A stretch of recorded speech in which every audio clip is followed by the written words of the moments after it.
MJC has the largest athletic program in Northern California with 21 sports being offered.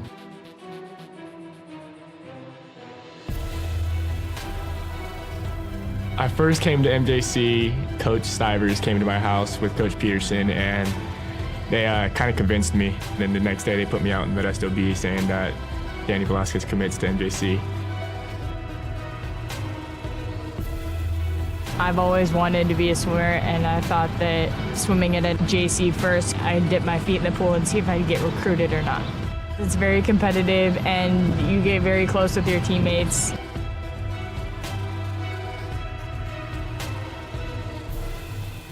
I've had athletes get their master's degrees, become doctors, chiropractors, lawyers, city council members. I think the best part of my job is getting phone calls from different types of employers that want to find out about some of the athletes that I've had in the past. Yeah, I was able to get a scholarship to Cal State Fullerton through academic success and athletic success here through teachers and coaching. It's like a family. I mean, we're always looking out for each other and always making sure, hey, what can I do for you? I got a student that needs this. Hey, I got somebody that needs this class, or I have this class open. What can we do for your athletes? I've seen MJC make a difference in the life of student athletes with the priority registration. If you're a high schooler and you want to come to MJC, you can expect great coaches, a great counselor, and great student success specialists to help you along the way. We're there from start to finish. Even when you go to transfer, we even assist you after transfer. The philosophy of our program is we're a student transfer program, so our job is to get the students in and get them out. We want the parents to know exactly what's going on and what we're trying to do from an academic to an athletic standpoint.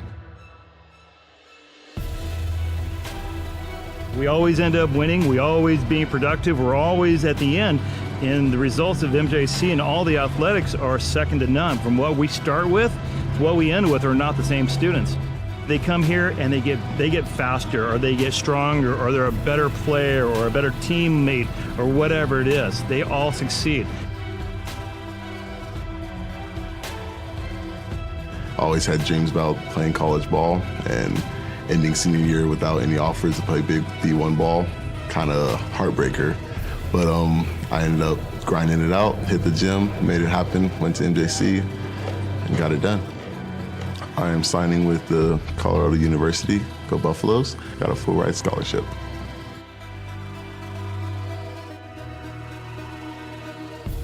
As long as you're ready to work, like Mustafa and all the other successful students we've had, all of the resources are there for you.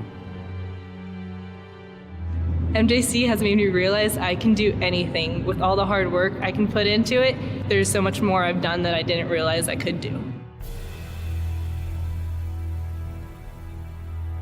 Go Pirates! Go Pirates!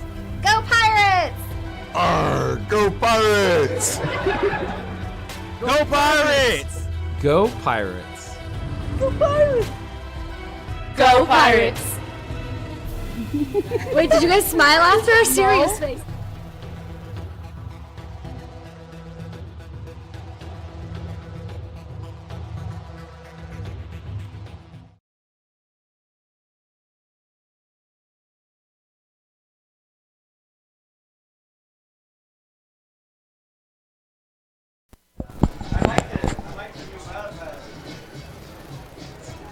MJC got the last laugh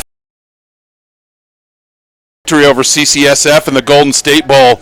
It was a first win for Modesto JC over City College of San Francisco since 1958.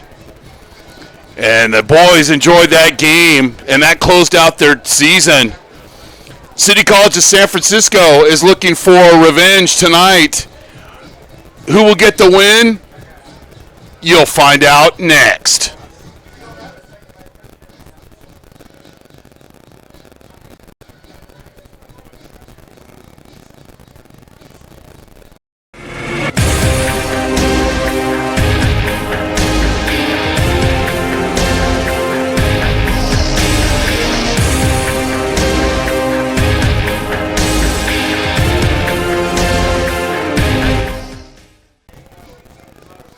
Welcome to Modesto Junior College Stadium for this matchup of two of the top 10 teams in the state. City College of San Francisco, with not only one of the best programs in the state, but also the nation. And your host, Modesto JC. I'm Chris Babcock. Happy Saturday. Nice 80-degree temperature, which I think definitely favors City College of San Francisco. These two teams are very familiar with each other. Last year they split, but as we had mentioned in the opening, the Pirates got the last laugh in winning the last game of the season in the Golden State Bowl. However, in 2018, Week 3 matchup, City College beat Modesto. They crushed them 49-16. That nearly 3 months later, the Pirates got the victory. So far this season, City College of San Francisco beat Sierra 37-29, and then shut out Sac City 47-0. Now, this isn't a big problem, but Coach Collins talked about that they've led after the first half 70-0. But they trail in the second half 29-14. So there's a reason they're playing everybody. They're getting substitutes in. So City College, one of those formidable teams, they're in the basics. Everybody in that conference is rated in the top 25 with the exception of Santa Rosa JC. They're coached by Jimmy Collins in his 5th season. He's been 11 overall at CCSF. He also played there. Quarterback Guru's got a lot of players playing throughout college football, a lot of D1 quarterbacks under his tutelage. So City College has got some players, a lot of guys like Coach Stivers was saying this morning. For Modesto, they're led by their quarterback, the fleet-footed one, Mr. Danny Velasquez. He had a great game last week, and also throwing 3 touchdown passes to Brandon Gray. The defense has given up 20 points a game The offense is scoring at a clip of 41.5 points a game, and they've got a lot of returning players compared to a City College team that's got a lot of young players but still enough veteran base that's going to put them in a very strong position. We had a chance to catch up with the head coach of the Pirates, Rusty Stivers, before the game.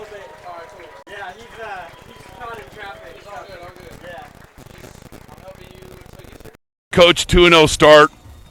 Pretty good program behind us with the 2-0 start. It's always special to play City College of San Francisco.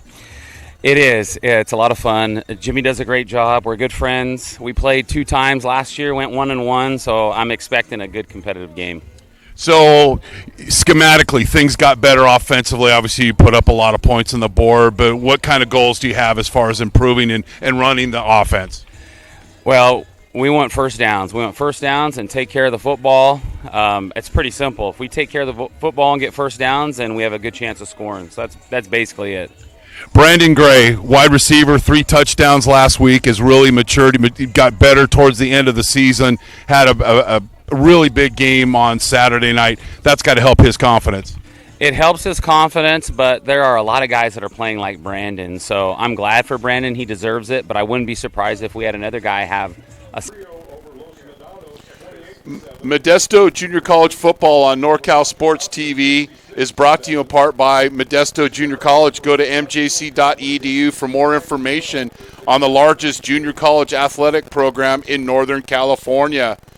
McHenry Village in Modesto, quality, style, selection, a tradition of excellence since 1953. Our friends at Big Island Movers, you go to for prompt and professional moving services in Modesto and beyond. American Asphalt, my proud employer for 16 years, taking care of business in Northern California for 35 years. FitPro GO, the most delicious shake ever.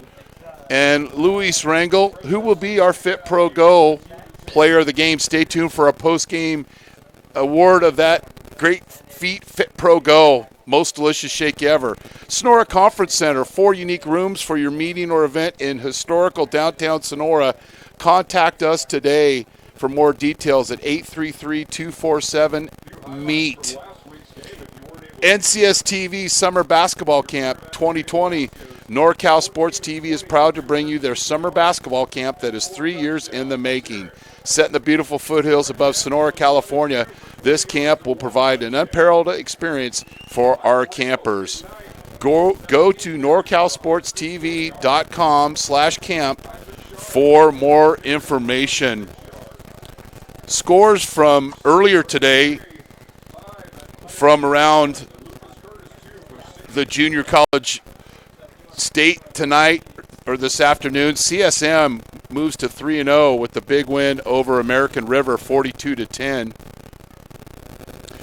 West Hills traveled up to Sierra, and they're going to have a long trip home as Sierra won 69-32. Delta with the 29-22 win over a previously undefeated Chabot. Shasta moves to 3-0 with a 24-17 over the Santa Rosa JC Bear Cubs. Another battle of 3-0 teams.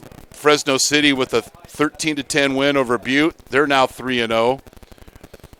And Foothill beat San Jose City College 34-7, and Cabrillo beat Los Medanos 28-7. So those are the scores. To run down some keys to the game, first for City College, keep Velasquez in the pocket. Now, City College has 9 sacks, which is 4th in the state. So they're very athletic and have an ability to get to the quarterback. Velasquez has shown escapability, as you know. 60% of the Modesto offense runs through him. Establish the run. MJC's only given up 73 yards a game, and the young stable of running backs that Coach Collins has this year are capable of taking any play to the house or rushing for 100 yards. And win the battle of the line of scrimmage. You've got a young defensive line against City College of San Francisco, some experienced people up front for both teams. Who will win the battle? Justin Bigler, one of my favorite officials, is at the 50-yard line, and we've got the coin flip. Modesto in their grays, City College in their white uniforms, and the road team, City College, will be able to call. Modesto is deferred, and City College will get the ball. City College in their white uniforms, as we mentioned, a traditional powerhouse in the Bay Area, California, and national champions many times. So we're expecting a really good ball game. They've got some capable players on both sides of the football, as does Modesto. Keys for Modesto: continue to improve schematically. Even last week relied on the athletic ability of Danny Velasquez, but we're able to rush the ball very effectively with Ramos. Avoid dumb penalties. They had a roughing the kicker, some late hits. They need to avoid those. And pressure Cruz. They've only had 2 sacks this year, Modesto, JC, and the young quarterback Jacob Cruz out of Capital Christian. They got to get to him and make him feel uncomfortable and get off to a good start. As we mentioned, CCF has outscored their opponents 70-0 in the first half. So those are keys to the game for both teams. To honor America, our national anthem being sung by Lauren Peterson.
Our national anthem, as always, out here at Modesto GC, well supported by the community, nice crowd, and they're going to see one heck of a football game. So the Pirates will kick off. City College leads this series overall 22-13-2. They have big wins over Sierra and Sac City. Next week they'll host Butte, who's already won.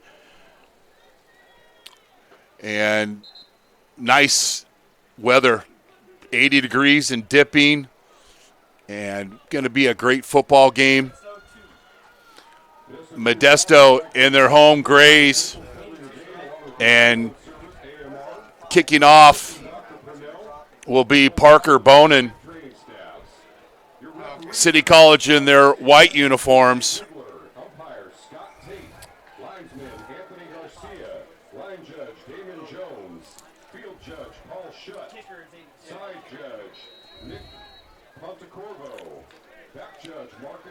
Bonin will tee it up, and we'll get underway here from Modesto, California for this battle of 2-0 ball clubs.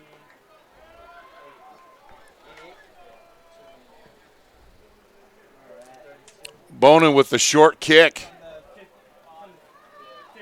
Returned up the middle. A spin, and we've got a penalty flag early on.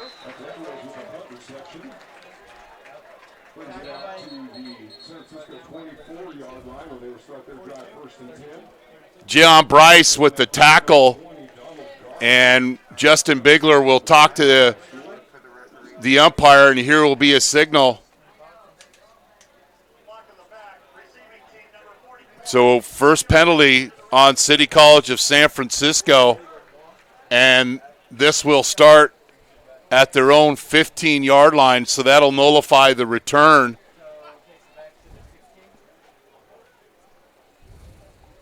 Well, they'll take over. Their quarterback is Jacob Cruz. He's thrown under 50% for the season, replacing the starting quarterback Bullock that was hurt against Sierra. They'll run a 2-by-2 set. Now they'll adjust to a 3-by-1 set.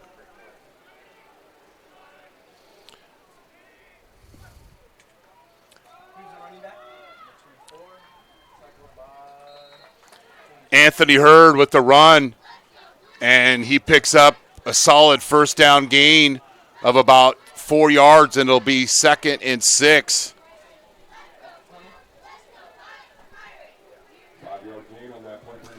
The center is Jordan Downey, and he's quite a center, plays physical, plays through the whistle, and the anchor of the offensive line for the Rams. 3-by-1 set, another inside handoff, and picks up the first down and more. D'Angelo Bellamy with the tackle, but it's the initial first down of the game, and Hurd with a first down of the game. You've got Hurd, Julian, and Aleem will rotate in the backfield.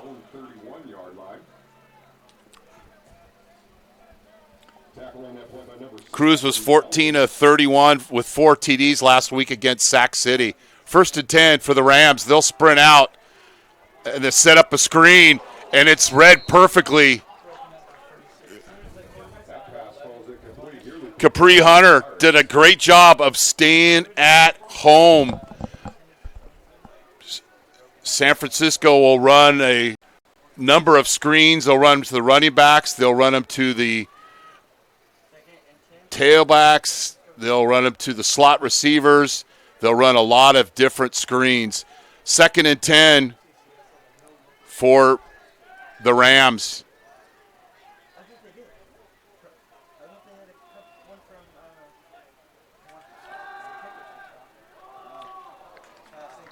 And the running back Hurd out of the backfield on a little crossing route. Dom Silva saw that coming, picked it up, and it'll be 3rd and 10. So nice job early on of the Pirates. Now, they've only have 2 sacks, but they've done a good job of pressuring the quarterback and forcing bad throws. They just haven't statistically racked up the sacks. Now, City College offensively, they have surrendered 7 sacks. So it's an offensive line that's improving. And I mentioned Jordan Downey does a great job at center. And then the Pirates are drawing off sides, and it's a free play. And Cruz throws it out of bounds, but I believe the Pirates were off sides.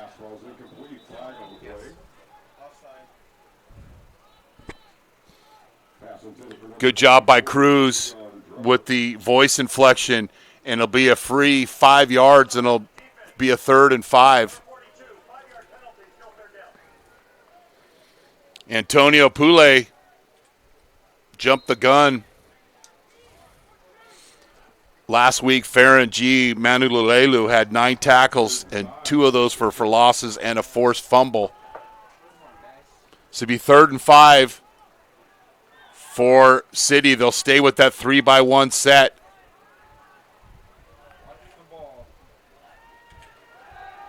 Cruz, he's got a lot of time, and he throws it up for grabs, but it's incomplete.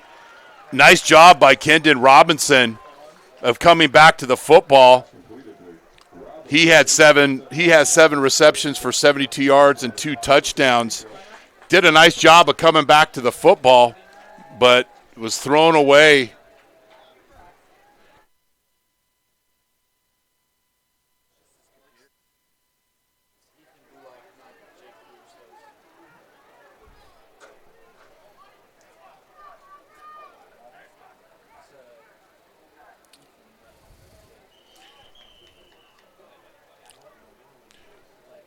Travis Penham is back to punt for City College. He has averaging 39 yards a punt, and he has 2 inside the 20, but they'll be marched back. So City College whistled for their second penalty. Modesto has 1.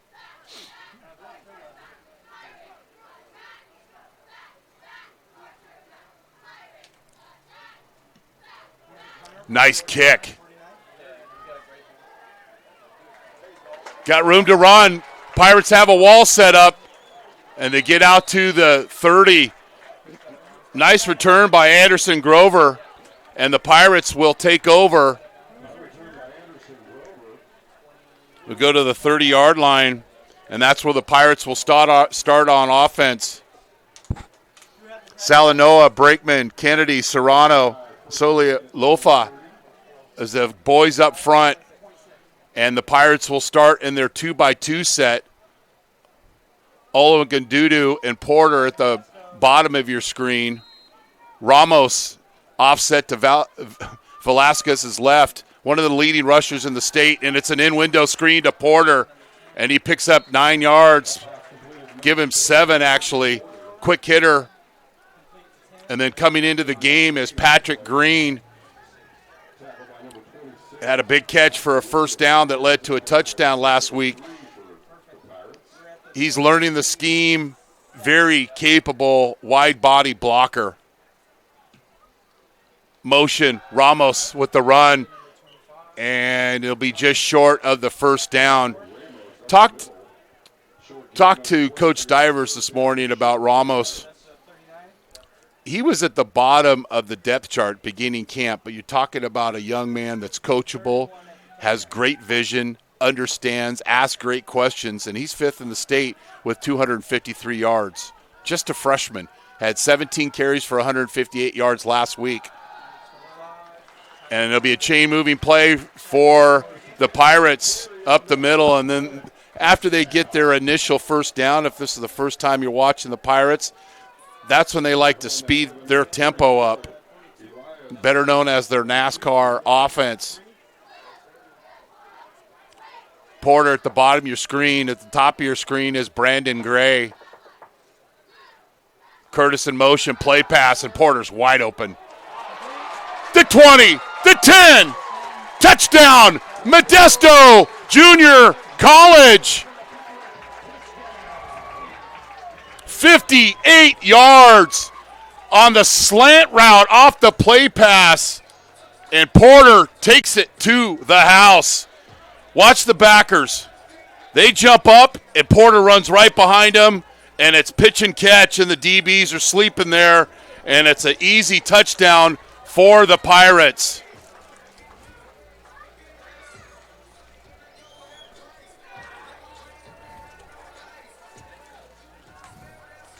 "70-yard drive for the Pirates, and the kick is good. And just like that, it's 7-0, Modesto Junior College.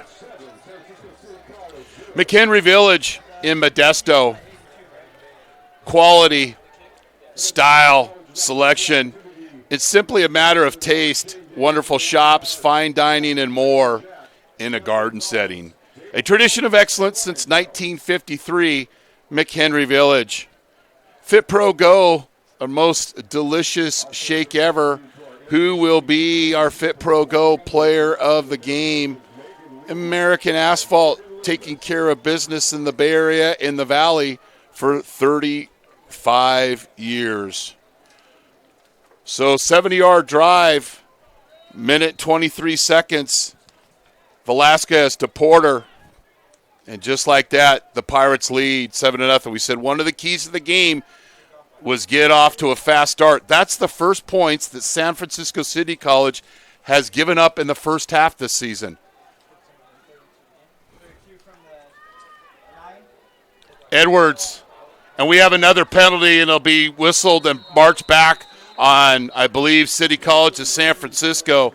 Savon Edwards with the return.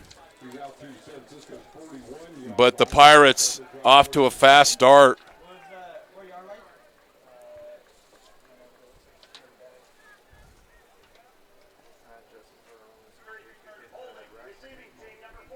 So they'll be marched back.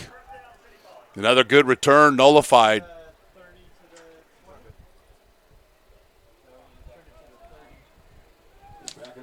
So the Pirates with the 7-0 lead.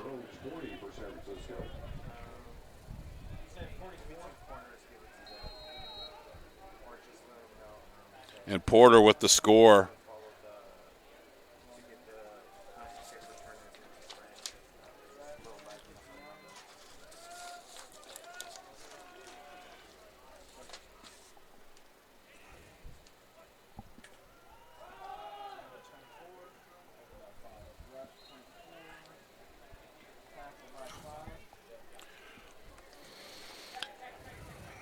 Hurd with another carry, his third of the game.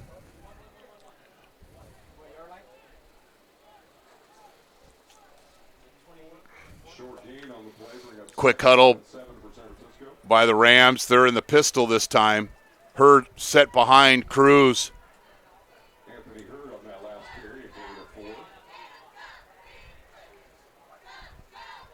Inside run, and Hurd fumbles. He recovers his own fumble, and it'll be 3rd and long for City College.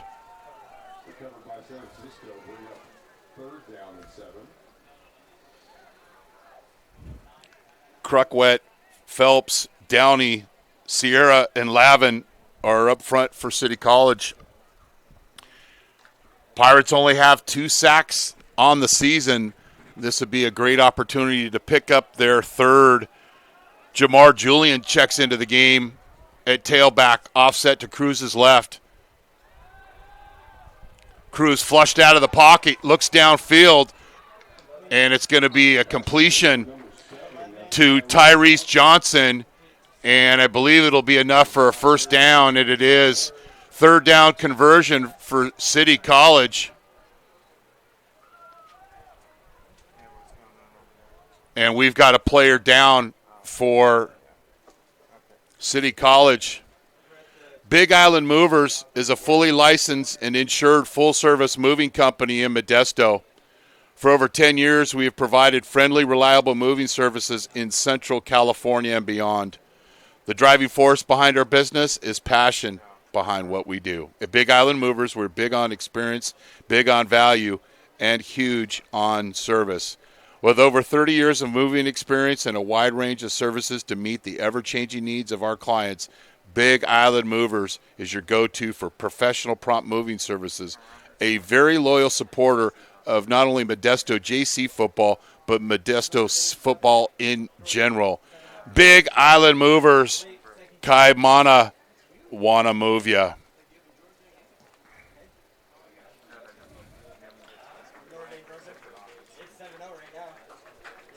So Tyrese Johnson with the first down reception, but he's hurt, and that is a treacherous sideline, to say the least, along the edge of just out of bounds of Modesto. They've got the running track. There's a tarp along it, some different levels of surfaces, and Johnson with the clutch catch in traffic. His nice job of coming back to the football, and hopefully the best for Johnson. Back to the 2x2 set. Julian in. He's got 179 yards rushing. First down run, and picks up a couple, and it'll be 2nd and 8. Maybe 2nd and 7. Third down, City College is number 9 in the state, 44% conversion rate. 252 yards a game passing, which is 22nd in the state. Yards per game, 422. They're 18th, averaging 170 yards rushing. Play with an H-back here. And Hurd with a big run. The 50, the 40, the 20, the 10. But we got a penalty, and this one will come back. So it will come back from the spot of the foul. It'll still be a first down, City College. But from that flag, the ball will probably end up going back to about the 38 or the 42-yard line if it's spot foul. But then I see another flag at the 42-yard line. So there was a World Wrestling Federation takedown around the 40-yard line.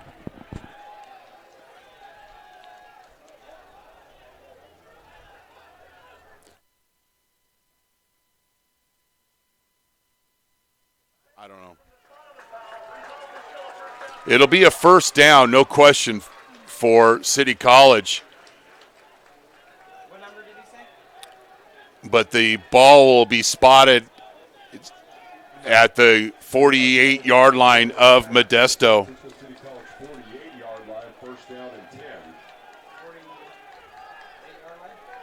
So it'll be 1st and 10, and City College doing a good job of establishing the run. Their sideline a little excited about that last play.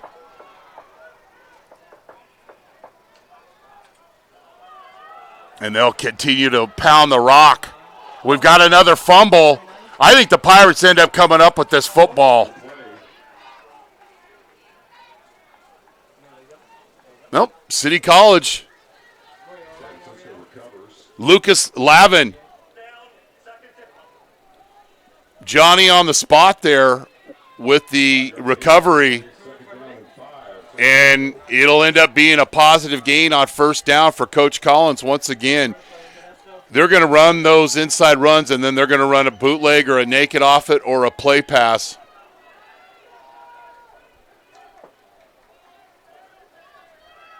Nobody's covering the slot receiver for City College, the bottom of your screen.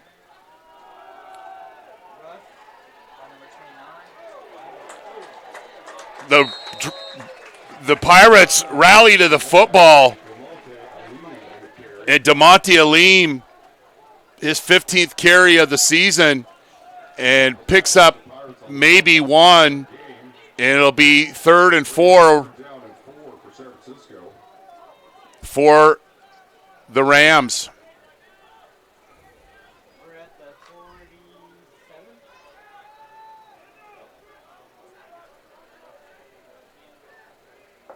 Christian Willis, a single receiver at the bottom of your screen. Silva nearly jumps off sides, able to get back and reset.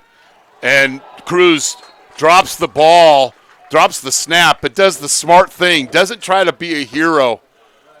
Just jumps on the football. But what that will do will force City College to punt for the second time. Anderson Grover back deep. And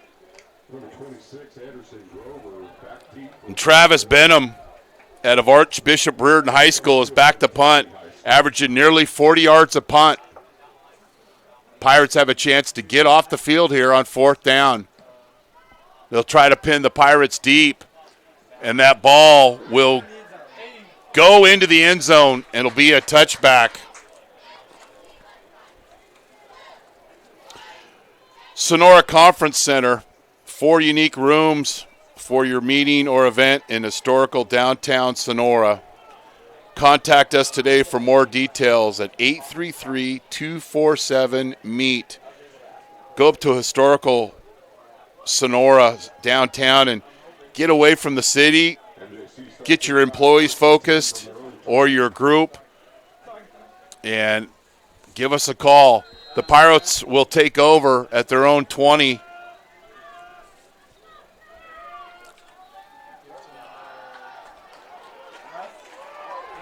Curtis picks up 11 yards on the first down.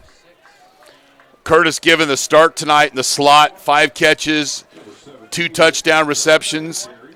Had a TD last week. Really starting to figure out this offense. Dynamic player, according to Coach Stivers.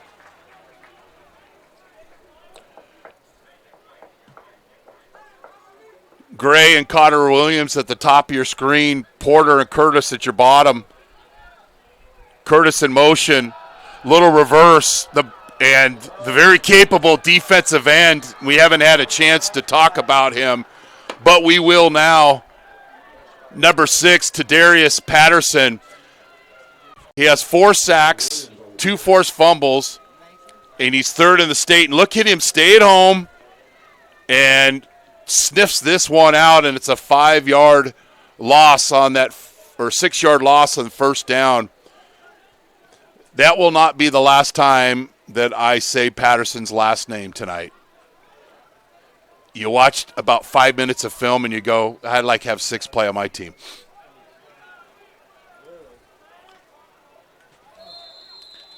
And Coach Stivers with the timeout. MJC football had a goal that Coach Stivers set for the program. It's called the $1 Million Club, $1 Million Mark. In 2018, 16 Modesto JC Pirates transferred to 4-year universities, 5 of which went to D1 schools. The football transfer scholarship aid package totaled over $1 million for the first time since head coach Rusty Stivers announced the $1 million annual goal for the MJC football program. You can go anywhere from here, they say here in Modesto, and we've got a lot of Pirates playing on Saturday. So credit those parents for making the decision of letting their sons come to Modesto JC. The coaches putting them in a position to be successful, and the players putting in the work in the classroom, in the weight room, and on the field. So it'll be 2nd and 16 after the timeout. I'm Chris Babcock. Thanks for joining us on NorCal Sports TV, the streaming home of Modesto Junior College football. 2x2 set for the Pirates. Curtis in motion. Velasquez with the keeper and doesn't pick up much. He's rudely met by Tomote Fanau. Had a pick 6 last week against Sac City. And the Pirates are in 3rd and long. And this isn't something you want to be in 3rd and long against this capable front that has had 9 sacks, as we mentioned, which is 3rd in California.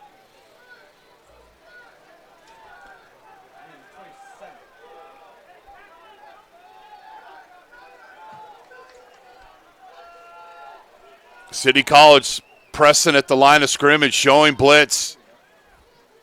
They drop off, but they send a late blitzer. Got a receiver, but Ramos overthrew him.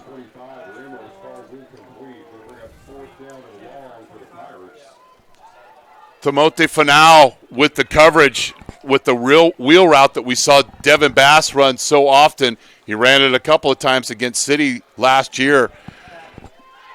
The Rams get off the field on 4th down. Oliver Saunders is back to get this punt. Alex Cruz averaging over 35 yards a punt. Very returnable kick for Saunders. He heads straight up the field. Picks up 8 yards.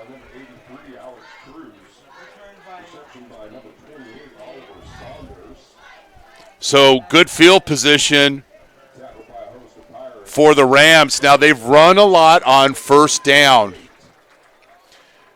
And this might be a good opportunity for Coach Collins to do a little play pass and go deep.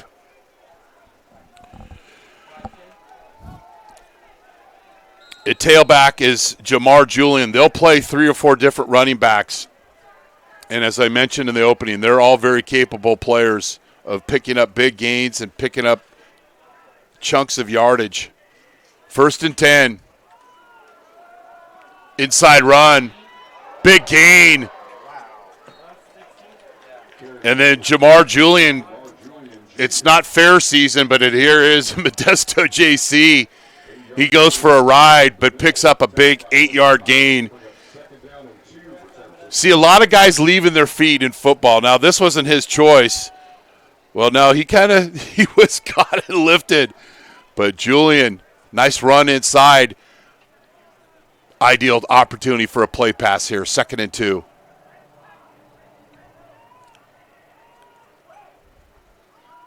And they'll keep pounding the rock, and it's a first down to the Pirate 34-yard line. Julian with another carry out of McClymonds High School in Oakland. And he's a load. I watched film on him, and he's a very capable physical runner. So it'll be 1st and 10, and the theme tonight has been 3 letters for City College: run. And they'll continue to establish that physicality up front. Pirates run blitz. City College sensed it. But Dom Silva with the TFL. Kendon Robinson out of Encinal tried to make more out of that play than he probably should have. This play was read very quickly. And watch the Pirates run to the football. And Silva breaking down in space. And it'll be 2nd and 13.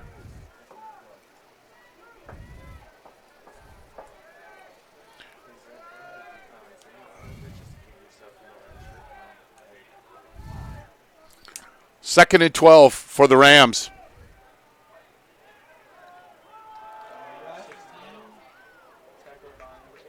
Dom Silva, Farangee, Manulelu do a good job of stacking behind that big defensive line. Short gain. It'll be 3rd and 9, which is more than likely 4-down territory for Coach Collins. City College has a +2 turnover ratio on the season. The Pirates are even, meaning equal amount of turnovers and cause turnovers, fumbles and interceptions. 3rd and 9.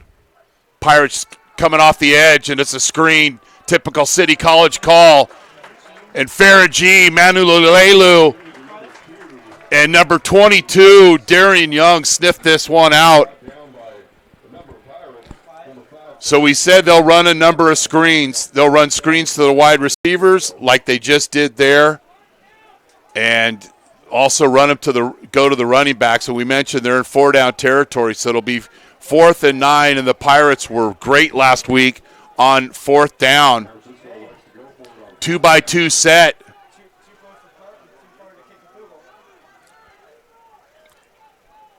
They got to get to the Pirate 24-yard line for a first down. Cruz has lots of time. Throw down the middle. It's completed in traffic and more. Down to the 4-yard line. Big reception. Trevion Drummer with the catch in traffic and avoided the Modesto tacklers. And a big chunk play for the Rams down to the 4-yard line. So credit Trevion Drummer in that dig route, coming back for the football and then getting right up the field or south nearly into the end zone. Rams will get out of their formation. Will be in a twin formation here with a tight end and a fullback. And a keeper by Cruz. Brilliant call. Touchdown, City College. They've been running and running and running on first down. They load up the bus, and Cruz showing great ball handling. He's lying out here. This is deceptive, but it's okay on the football field. Sells it, and then walks into the end zone for the touchdown. Brilliant play. So Cruz with the touchdown run. 4 yards. But then the Rams will be chasing that point all night long, miss the extra point.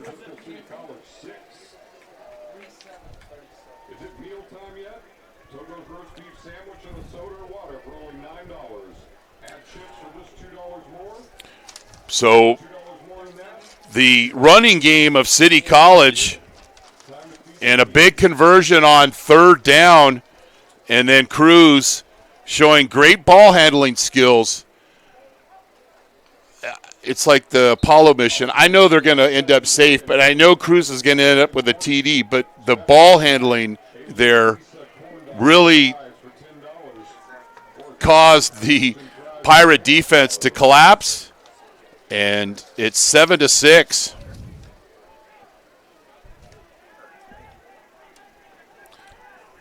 Four-minute and 9-second drive.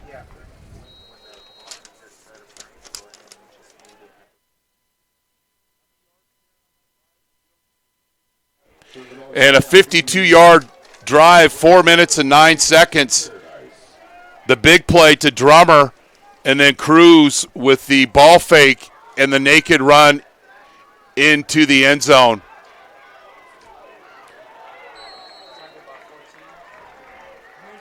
Devin Bass with the return, and Brandon Gray with the turn, but watch Lanique Wilkes just flying down the field and makes the tackle. So it's Pirate football with less than a minute left in the first quarter. And the Pirates will snap this first play from their own 15. Play pass, Porter does a good job, breaks one tackle, breaks another, shimmy shakes another, and picks up 17 yards. Should have been a 9-yard gain. But what's Porter do? Head north, young man. Catches the ball. Watch Porter, comes back to the football, then gets right up the field, breaks one tackle, and pushes for a first down. Jordy Porter with a good start tonight. Ramos turns the edge, and he'll be tackled at be spotted at the 42-yard line of the Pirates. 2 touchdowns rushing last week out of Lathrop High School. And Jordy Porter's getting attended to by the training staff of Modesto. Velasquez running out of trouble, escapes, and it's incomplete. Should have been sacked. But showing that innate ability to scramble and to get away, and we've got Patterson down on the sideline. Looks like he's okay. He'll have to come out for a play.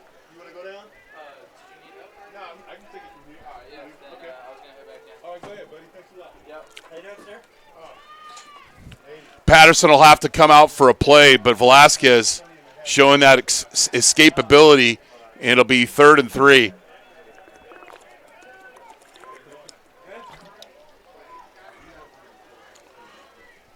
Two-by-two set for the Pirates. Velasquez throws deep, has Olengundudu, but out of his reach, and the Pirates will be punting, but we have a penalty, and it's a hold on Modesto, and I'm assured here that Coach Collins will decline this.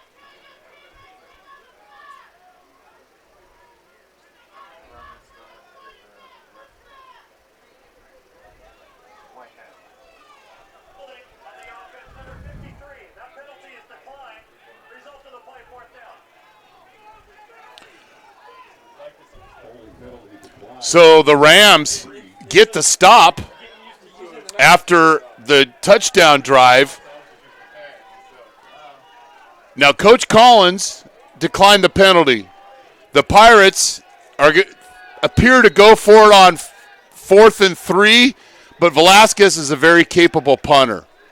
So we'll see what happens here. If he has the numbers, they'll go for it.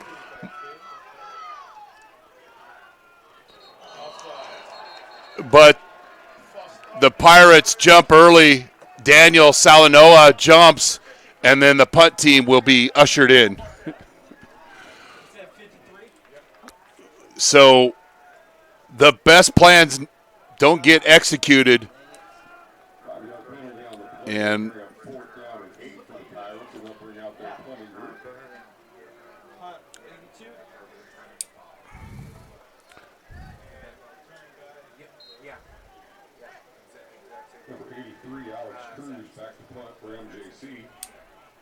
Saunders back to return.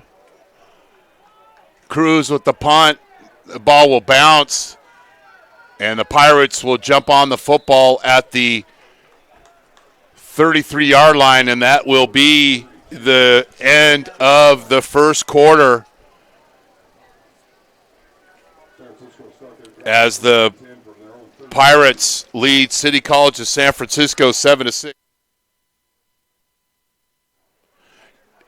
You're watching Modesto Junior College Football on NorCal Sports TV, presented by Modesto Junior College Athletics.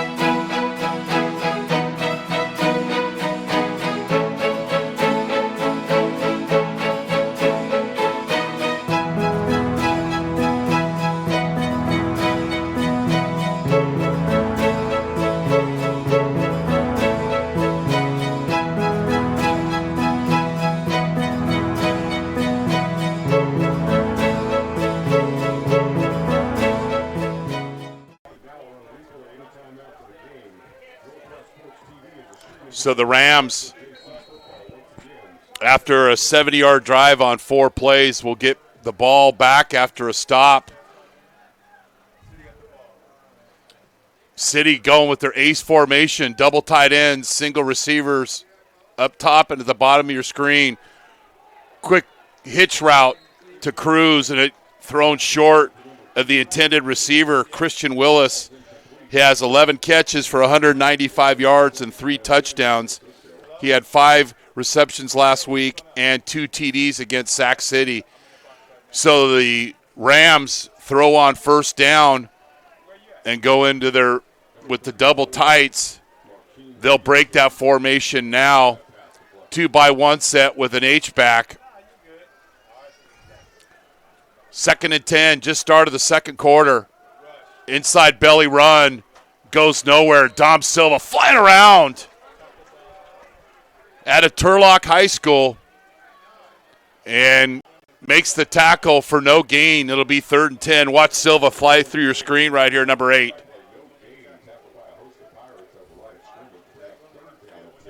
And also there, Jesse Flores stuffing the gaps. So it'll be 3rd and long, 2-by-2 set for the Rams. See what the Pirates have dialed up. They're showing edge blitzer. And they do. Nice tackle out to the flat. Short of the first down. The Pirates rally up and make the tackle in space.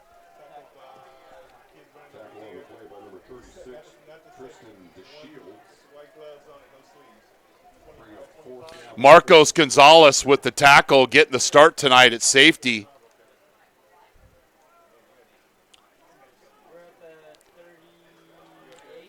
Grover back to get this punt. Has his cleats on the 20-yard line. Fair catch. It'll be taken at the 31-yard line.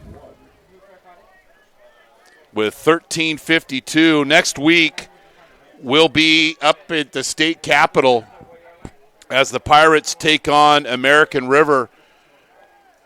They got beat by College of San Mateo 42-10. The Beavers are 2-1 on the season.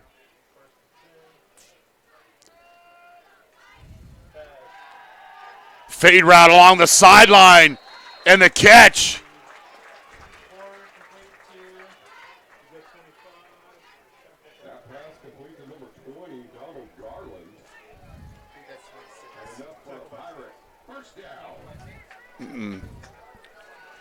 Those jerseys get crumpled. A 20 becomes a 25 or a 28. I'm not sure who made that catch. We're not going to guess.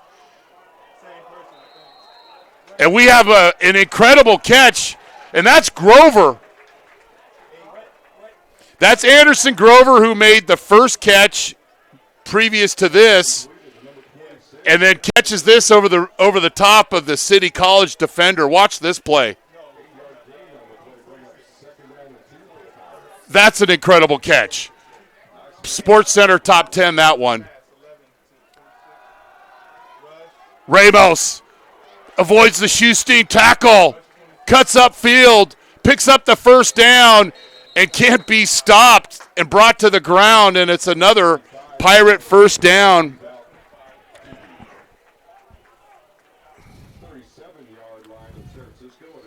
Ramos has that ability to find the open seams and then immediately get there.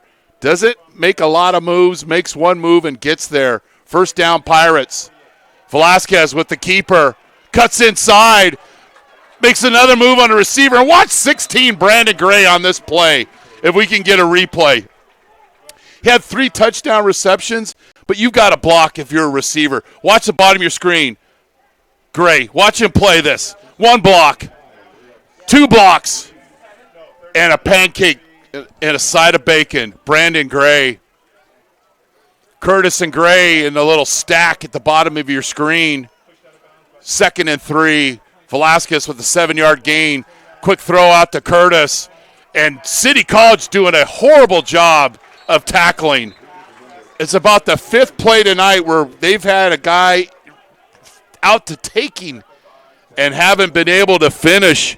And that is not the tradition of City College, one of the better programs in the nation. But as Coach Lombardi would say, grab, grab, grab. And the Pirates with another chain-moving play on first down. Alvin Gandudu, late arrival. Little substitution, mass confusion for the Pirates. And the Pirates will call a timeout. But Brandon Gray, he's going to make some catches tonight, but showing his ability to block in open space. And we're going to show this play again. Watch 16. 1 block. And then knock 22 to the ground. That's just a good effort. So the Pirates will call a timeout.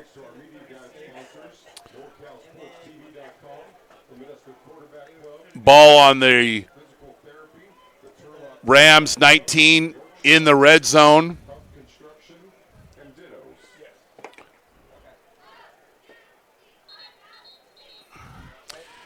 But City College has caused 5 turnovers this year, 3 interceptions, 2 of which were returned for touchdowns.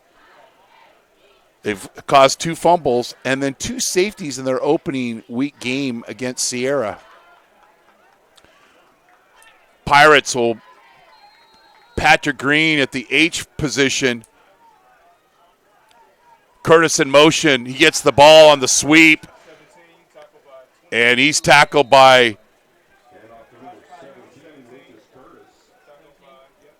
Brian Thompson Jr. with the tackle in open space.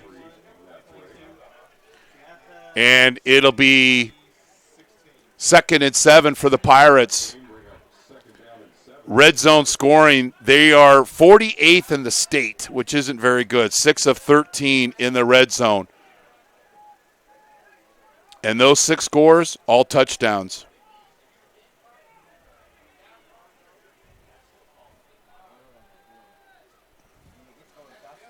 Speed option. Velasquez keeps it himself and picks up one. That really was a true option because he didn't pitch it initially, kept it himself, picked up one. It'll be 3rd and 6. See if Coach Stivers has something in the treasure chest here on this key 3rd down play. They have missed their only field goal attempt of the season.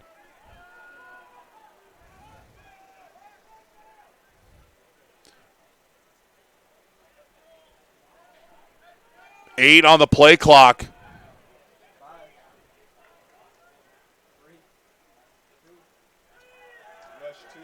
Speed option outside. And don't know if they have enough for the first down. I think they do.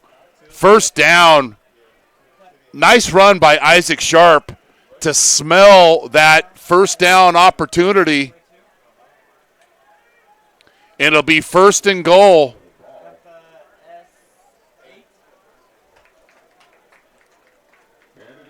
Sharp attacked that edge and picked up the first down.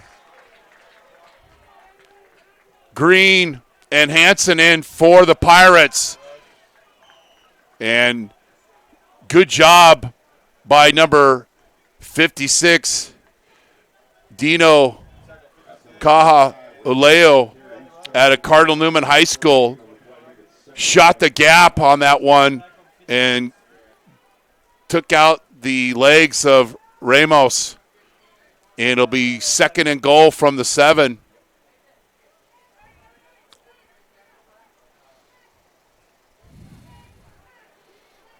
Pirates up 7-6. City College scored, but then missed their extra point.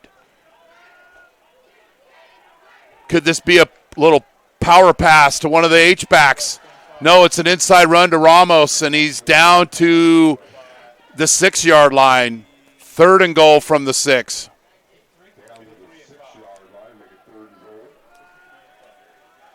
And the Pirates will go with their 4-wide set. Olengandudu, Curtis,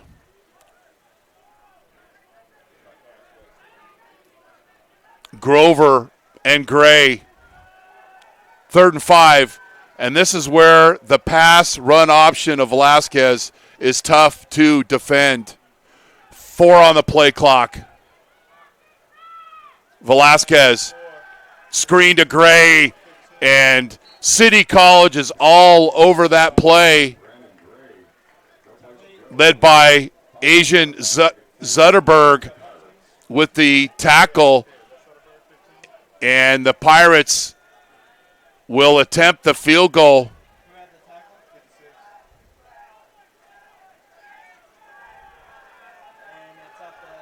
No, they're not going to attempt the field goal. They've got a trick play, and Coach Collins knows it, runs on the field and calls a timeout. Him and Coach Stivers are good friends, and they know this particular time and last week in this situation, the Pirates reached into their treasure chest and ran a trick play. Coach Collins knows better, runs on the field and calls a timeout. So good job by City College to recognize that the backup quarterback, Brett Neves, was in the game, and he's 2 for 3 passing, and 2 for 2 of those passes are touchdowns off a fake field goal and a double pass. So Modesto football on NorCal Sports TV is brought to you by Modesto Junior College. Go to mjc.edu for more information on the largest junior college athletic program in Northern California. McHenry Village in Modesto, quality, style, selection, a tradition of excellence since 1953. Big Island Movers, your go-to for prompt and professional moving services in Modesto and beyond. American Asphalt, taking care of business in California for 35 years. FitPro GO, the most delicious shake ever, and the question is, who will be our FitPro GO player of the game? Sonora Conference Center, 4 unique rooms for your meeting or event in historical downtown Sonora. Contact us today for more details at 833-247-MEET. So the Pirates won't attempt the field goal. They're going to go with their 2x2 set, Olengandudu and Gray at the bottom of your screen. Fake the in window, and then Velasquez will run it. A ball fake, but the Rams don't fall for it. Isaiah May shows great discipline on this play. Number 8 for City College. Watch Velasquez here and then the ball fake. But Hayes didn't fall for it. He kept playing the football game. So the Pirates don't go for the field goal attempt, and it's a wasted opportunity. And now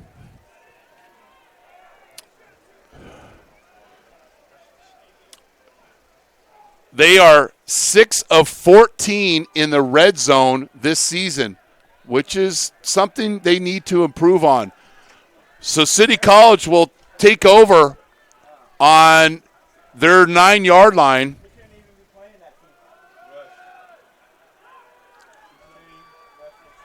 And the Rams will continue to run the football.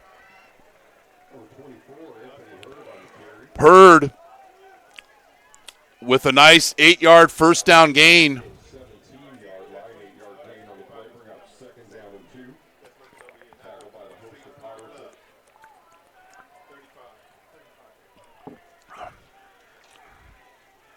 Two-by-two set for the Rams. Cruz with the lone touchdown for the Rams on a bootleg on first down. Bounces off a couple of would-be Modesto tacklers, and Jamar Julian with the first down. 5'11", 230. It's just a tough guy to tackle. It'll be a first down play.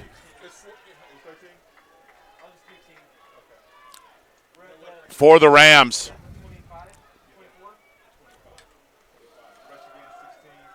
Julian spins. Looks like he wasn't going to pick up much, but spins into a 4-yard gain. As the clock continues to roll here in Modesto. I'm Chris Babcock. Thanks for joining us here on NorCal Sports TV for the battle of the undefeateds. Both teams 2-0. And last year's Modesto's victory on December 1st, 2018 was the first over the Rams since 1958 in the Golden State Bowl. 2nd and 6. And we've got a procedure on the Rams offensive line.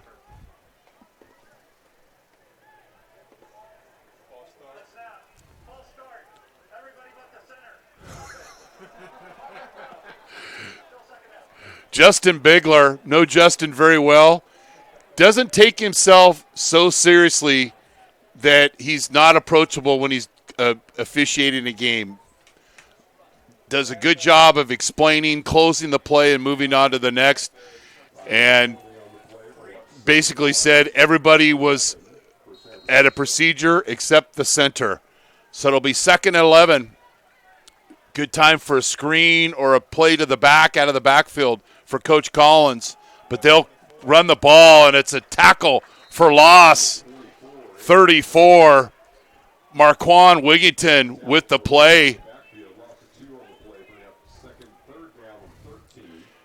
That's his 3rd tackle for loss this season, and it'll be 3rd and 14. Wigington with the tackle. So 3-by-1, 3 receivers at the bottom of your screen, very capable of moving the chains here. See if the Pirates bring an extra rusher. They do. And they nearly get there. Cruz felt the heat, and he overthrows the intended receiver, Christian Willis. He was open, the leading receiver for the Rams. And look at the pressure here on Cruz, and he could feel it.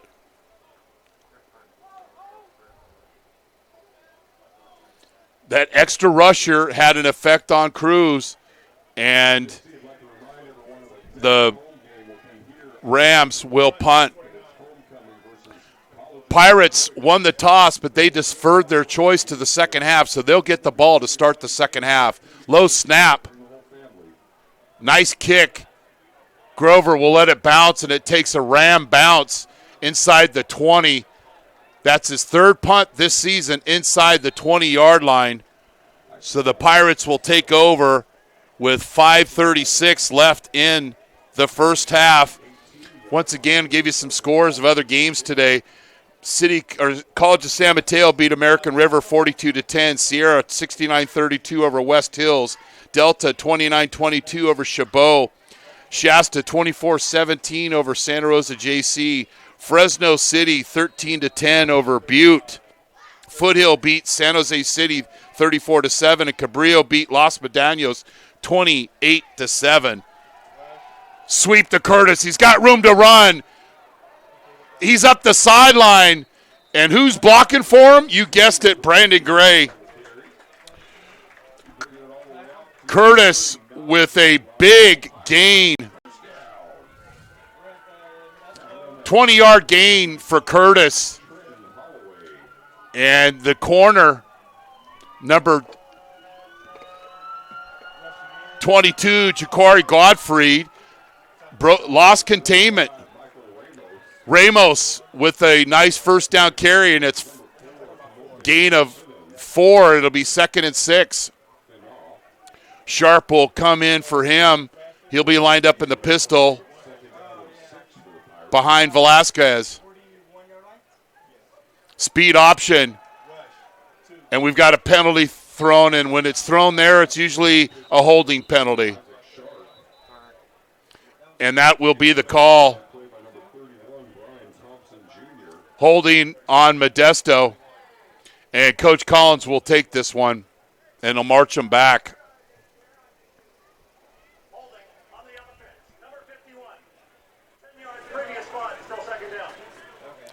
So it'll bring up 2nd and long for the Pirates.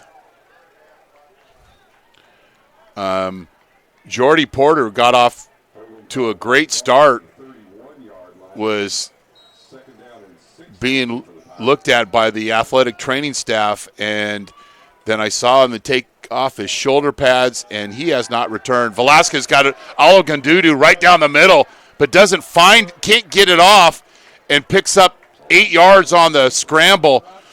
Alogundudu was open running up the seam, but credit the City College pass rush of not giving a running lane, or a passing lane rather, for Velasquez to let it loose, and he was able to get to the marker to make it 3rd and 10.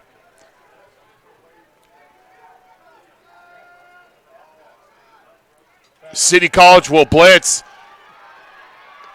Velasquez escapes the pocket, throws downfield, and he's got an open receiver.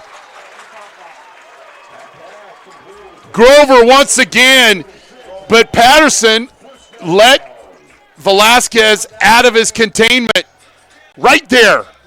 He lets him loose and finds Grover down the field for a big gain. It's his 3rd reception of the game.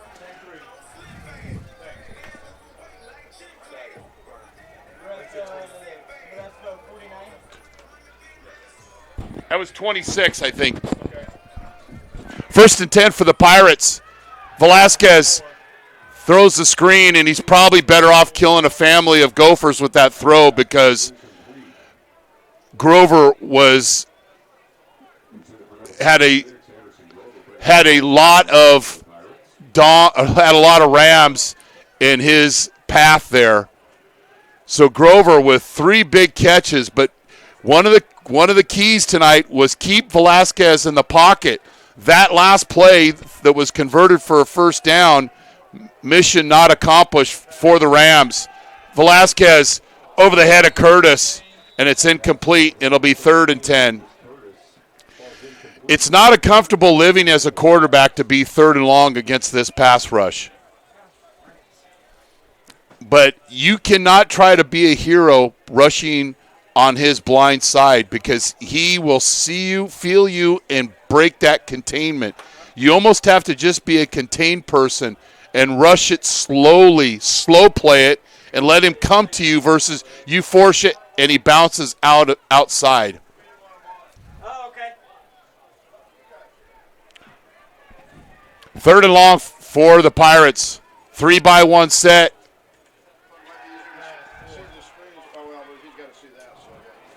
Incomplete to Gray, and the Pirates will punt. Was a promising drive for the Pirates, but the Rams step up and make some plays, and they will force the Pirates to punt once again.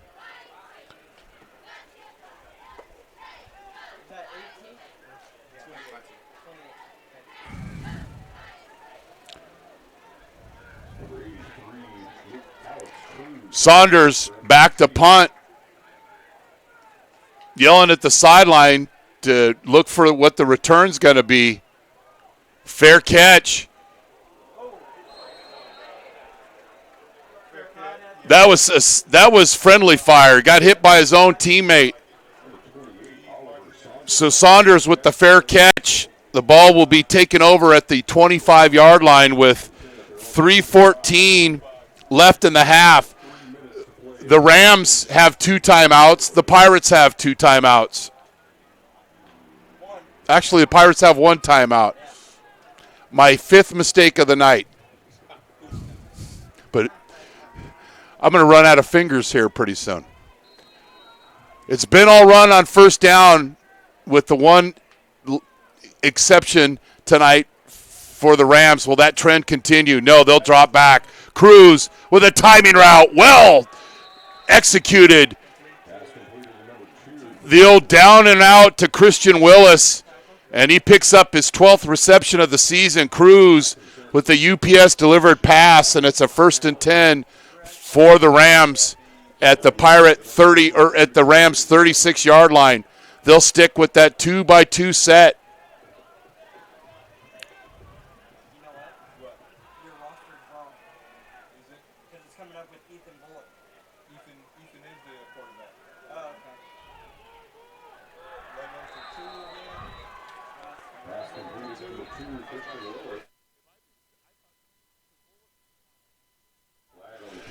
My 6th mistake of the night.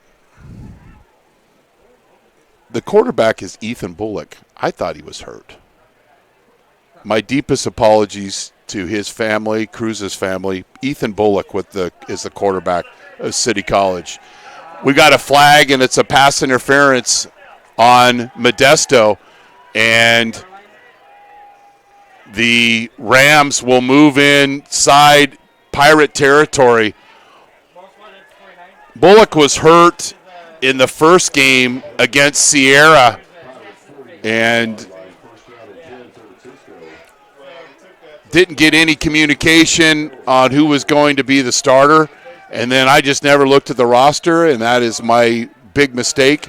Bullock has been the quarterback all night for City College. We'll move on. Go next play. Bullock back to pass. Downfield, we got another pass interference. And that'll be called on number 22, Darian Young. And it'll be a 15-yard penalty.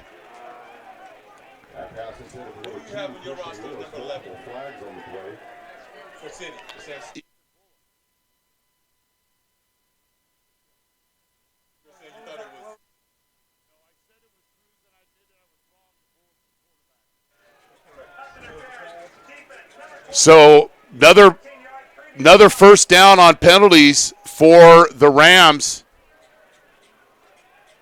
We did start Cruz last week,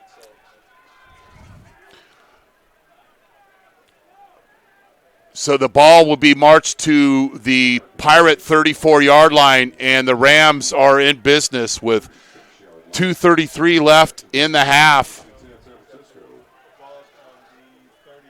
They've been all pass on this drive.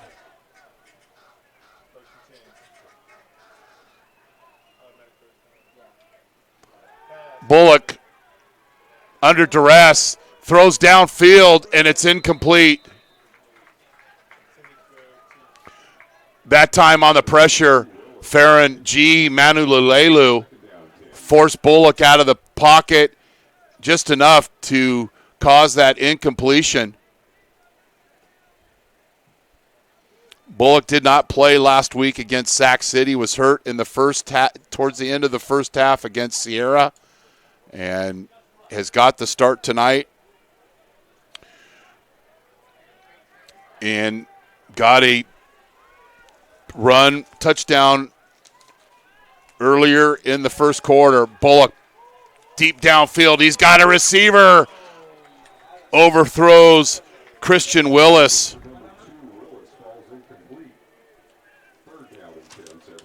So it'll be 3rd and 10. Now, I wouldn't be surprised, because this is 4-down territory for City College, for them for a draw or a screen of some type, knowing that they'll more than likely go for it on 4th down. The running back is Jamar Julian. They also like to send their backs out to the flat or on Texas routes. It'll be a run up the middle and short gain, which just tells me Coach Collins all the way was going for it on 4th down, which he will. So it'll be 4th and 8.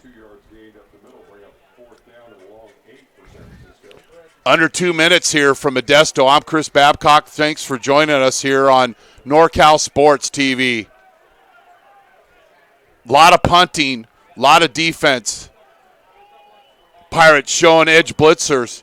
Will they show and then drop into coverage? 5 on the play clock. Bullock. And then we've got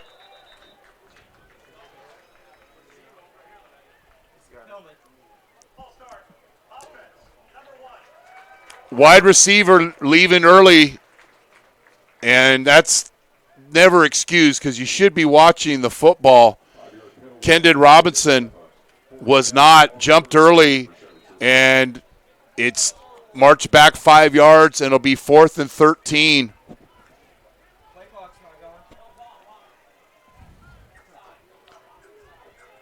Two-by-two set.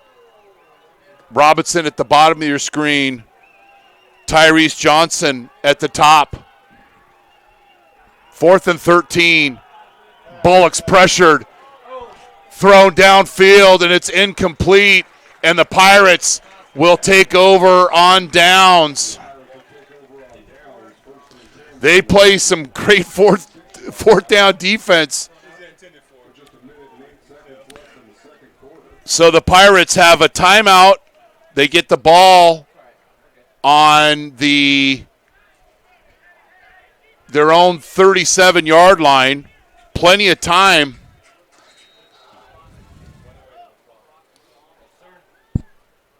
Two-by-two. Velasquez back to pass. Over the middle. He had Curtis. Just overthrows him. Two intermediate routes by Grover and Gray, and then Curtis up the hash, but just thrown over his outstretched arms, and it'll be 2nd and 10. Other than one play, City College has done a good job defensively of keeping Velasquez contained.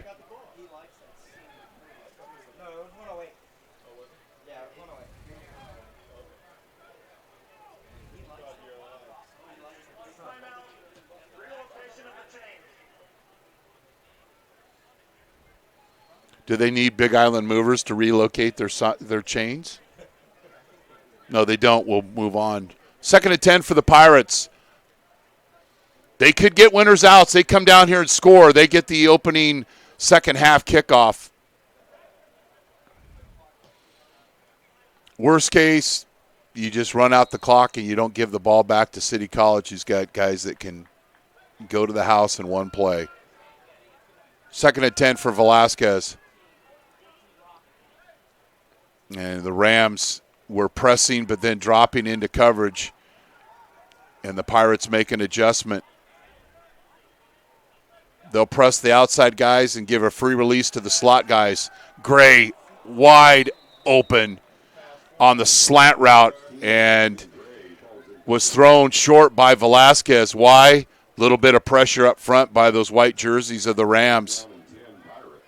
Gray had a great release off the line of scrimmage, but it'll be 3rd and 10, and some fresh rushers will come in for the Rams. And then checking in, Zaire Eugene will come in at running back for Rusty Stivers. He'll offset to Velasquez's right. Quarterback draw. Velasquez has enough for the first. No, I think he's going to be just short, depending on where the spot is. No, it's a first down, Modesto. Danny Velasquez, that's a quarterback draw. The Red Sea parts. The Turlock alum heads up the middle, gets to the sideline, clock stop with 54 seconds left, and the ball on the Pirates' 47-yard line. Curtis in motion. Gray's open over the middle. And then he's hit hard by number 3, Trenton Holloway out of Clovis North. And Gray is shaken up. And the Pirates are already down one wide receiver in Jordan Porter and could ill afford to lose Gray. Had Gray open, but the safety, Trenton Holloway, had a beat on it.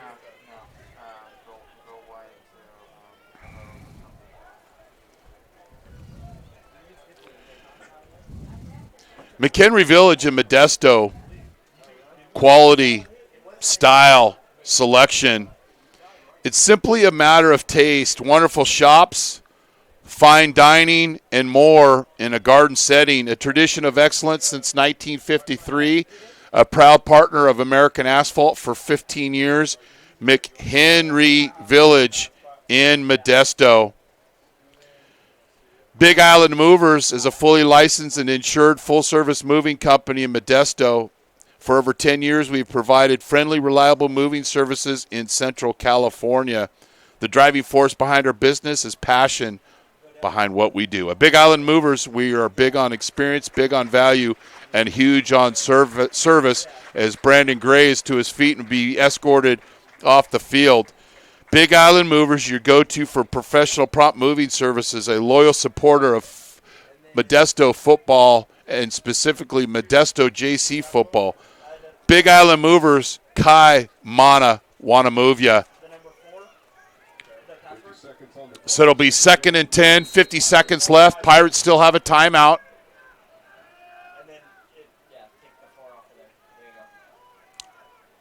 Only 2 down linemen for the Pirates, and I believe one of the slot receivers left early for the Pirates, and it'll be 2nd and 15. So a very sloppily played first half by both teams. A lot of penalties, a lot of procedure penalties. The Rams able to put together a scoring drive. The Pirates, on their first drive of the game, went 70 yards in 4 plays. But other than that, it's been a punt fest. 2nd and 15. Rams showing blitz. Velasquez breaks contain, and he's got lots of room to run. The 40, the 30, the 25, the 20, to the 10, inside the 10, Danny Velasquez. You can't allow this kid to break containment. The second time the Rams allowed that, and a huge play, 40-yard run, actually a 50-yard run by Velasquez. 37 seconds left in the half, and when we get a chance, we'll show that play. But the edge rusher got up the field, and Velasquez broke contain. Speed option. Sharp fumbles. And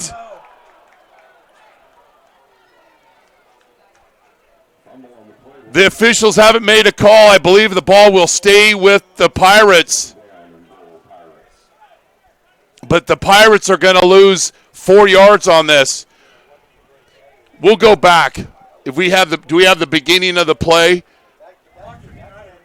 Clock's going to be running. The Pirates have 1 timeout.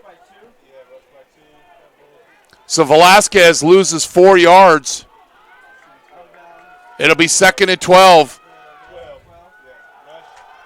Ramos inside the 10. It'll be a timeout, Coach Stivers.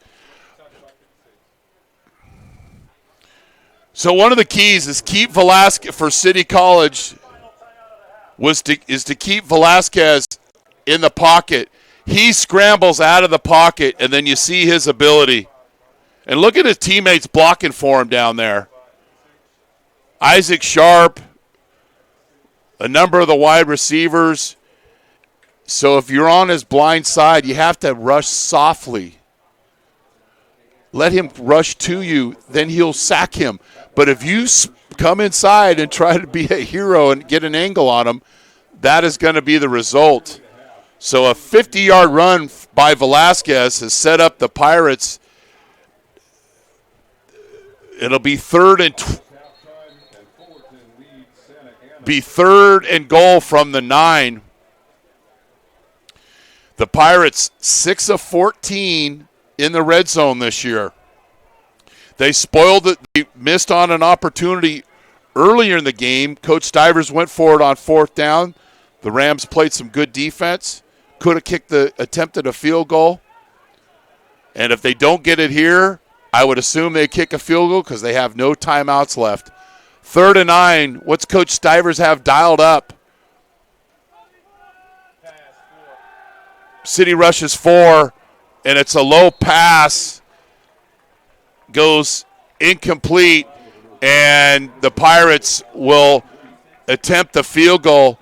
Brett Neves will hold. Travis Oxley will be the snapper. And the kicker is number 82, Parker Bonin. This is big points here for the Pirates. Would put them up 4 with a chance to get the ball to start the second half. The snap is down. The kick is good.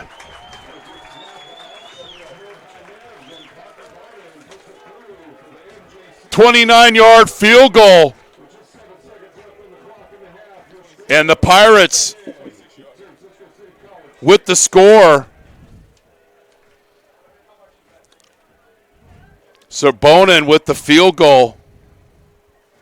And that is huge for the Pirates, who started this drive on their own 37-yard line with 1:08. Took a minute and a second to get down there, so well done by them.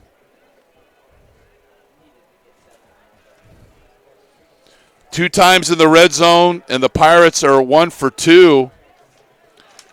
Here you would expect a squib kick for them to rally up and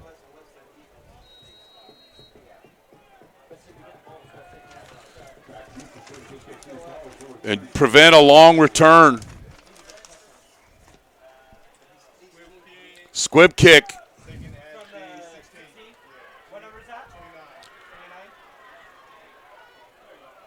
And that will be the first half. As the Pirates go into the locker room leading 10-6, as we noted in the opening, City College has outscored their opponents 70-0 in the first half. In the second half, it's 29-14. If that holds up, the Pirates will win. But we got a lot of football left. So you're watching Modesto Junior College football on NorCal Sports TV, presented by Modesto Junior College Athletics.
MJC has the largest athletic program in Northern California with 21 sports being offered.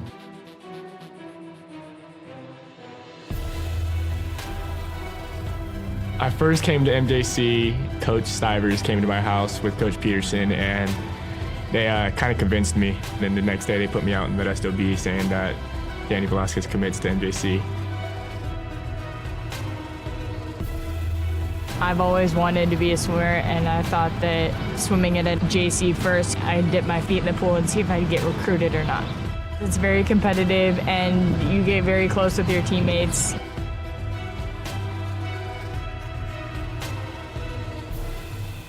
I've had athletes get their master's degrees, become doctors, chiropractors, lawyers, city council members. I think the best part of my job is getting phone calls from different types of employers that want to find out about some of the athletes that I've had in the past. Yeah, I was able to get a scholarship to Cal State Fullerton through academic success and athletic success here through teachers and coaching. It's like a family. I mean, we're always looking out for each other and always making sure, hey, what can I do for you? I got a student that needs this. Hey, I got somebody that needs this class, or I have this class open. What can we do for your athletes? I've seen MJC make a difference in the life of student athletes with the priority registration. If you're a high schooler and you want to come to MJC, you can expect great coaches, a great counselor, and great student success specialists to help you along the way. We're there from start to finish. Even when you go to transfer, we even assist you after transfer. The philosophy of our program is we're a student transfer program, so our job is to get the students in and get them out. We want the parents to know exactly what's going on and what we're trying to do from an academic to an athletic standpoint. We always end up winning. We always being productive. We're always at the end. And the results of MJC and all the athletics are second to none. From what we start with to what we end with are not the same students. They come here and they get faster, or they get stronger, or they're a better player or a better teammate or whatever it is. They all succeed. I always had dreams about playing college ball, and ending senior year without any offers to play big D1 ball, kind of heartbreaker. But I ended up grinding it out, hit the gym, made it happen, went to MJC, and got it done. I am signing with the Colorado University, go Buffaloes, got a full ride scholarship.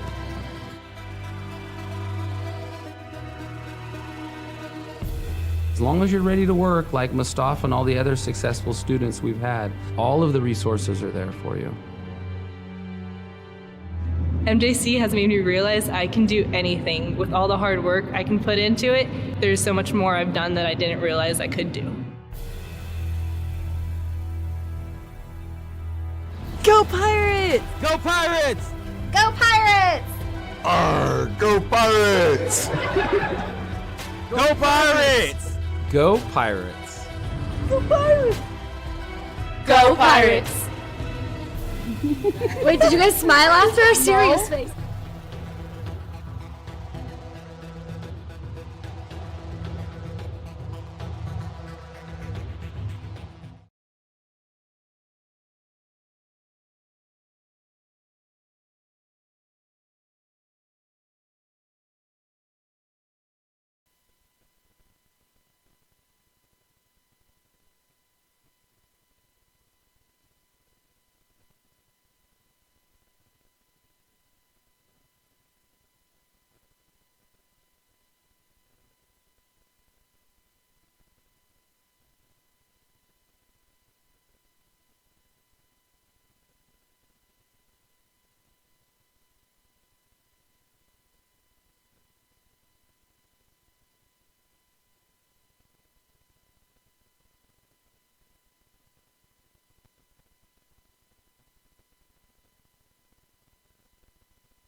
So we're back here near start the third quarter. Statistics first for City College of San Francisco.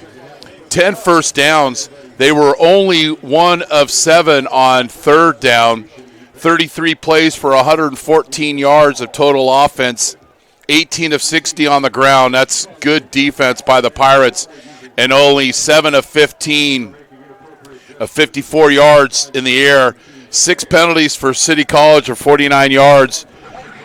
Julian had 7 carries for 34 yards. Leading receiver was Drummer with that one big catch on the in route for 31. For the Pirates, 12 first downs, 4 of 9 on third down, 259 yards of total offense, 139 rushing, 120 passing. Velasquez was 8 of 18, and he's coming into this game an over 70% passer. Time of possession, 14 minutes, 6 of 55 on penalties. Velasquez carried for 73 yards, the biggest that was close the half. Porter, 3 catches for 81 yards and a touchdown. And I'm looking at the sideline and seeing if Jordy is back in, and I don't think he is. He was hit hard over the middle. I saw him take off his shoulder pads and was walked into the locker room, so I don't believe Porter will return. And then Brandon Gray was hurt late in the quarter as well, but I see his helmet's back on and would expect him to be back in the game. So first half, Velasquez to Porter for 58 yards, and the Pirates win at 7-0 with 11 minutes and 40 seconds left in the first quarter. Then Bullock with a 4-yard naked bootleg into the end zone. Kick failed, and it was 7-6. Then with 7 seconds left in the half, Bonin with the 29-yard field goal, and we stand at 10-6. Next week, the Pirates travel to Sacramento to take on the Beavers, who lost to College of San Mateo. The Rams host Butte, who lost to Fresno City College.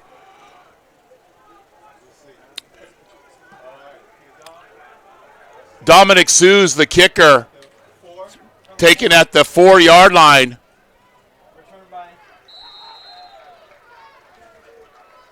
And Brandon Gray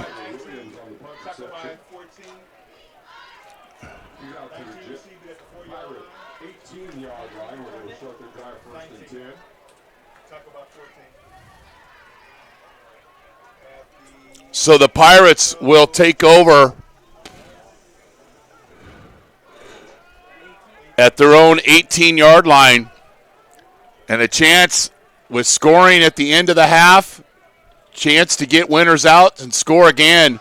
Ramos, nice cut inside, but he is meat locker tackled by number 56, Dino Caja-Uleo out of Cardinal Newman High School, Sonoma County. And watch, this young man is strong and fierce, has 3 tackles for losses. That was for no gain, but Ramos hit hard. And Zaire Eugene will check in for him. Velasquez with the quarterback draw, and he's met by number 5, Frederick Tompkins. And it'll be a short gain. It'll be 3rd and 8. And the Rams will quickly substitute some pass rushers into the game. Pirates were 4 of 9 on third down. 2-by-2 set. Delay blitz. Gray over the middle. The big catch. And a first down. Brandon Gray, earlier in the game, he ran that same route and was hit very hard over the middle. This time, Velasquez delivered the ball just a little bit earlier, and Gray with the first down. And now the Pirates get that initial first down and are 50% on third down.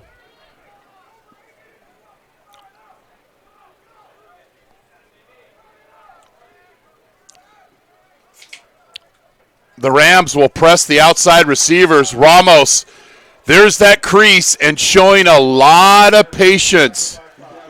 He has that ability to get lost behind that big line of scrimmage. It looked like the Rams having him stop for no gain, but Ramos doing a good job of keeping his feet moving, finding the crease, and picks up a 6-yard gain on first down. It'll be 2nd and 4. And then Patrick Green will check in as the H-back. It'll be 2 receivers at the top of your screen. Unbalanced line. Ramos. And another tackle once again by Dino Cajauleo. No gain. It'll be 3rd and a long 4 for the Pirates. They're 50% on 3rd down. Olagundudu will check in, and he'll be in the slot. Curtis is the other slot receiver. Rams will make some substitutions, and they look like they're bringing some blitzers unless Isaiah Mays is showing and then dropping into coverage. And Velasquez will have to call a timeout as the play clock nearly runs out. Modesto Junior College, go to mjc.edu for more information on the largest junior college athletic program in Northern California. McHenry Village in Modesto.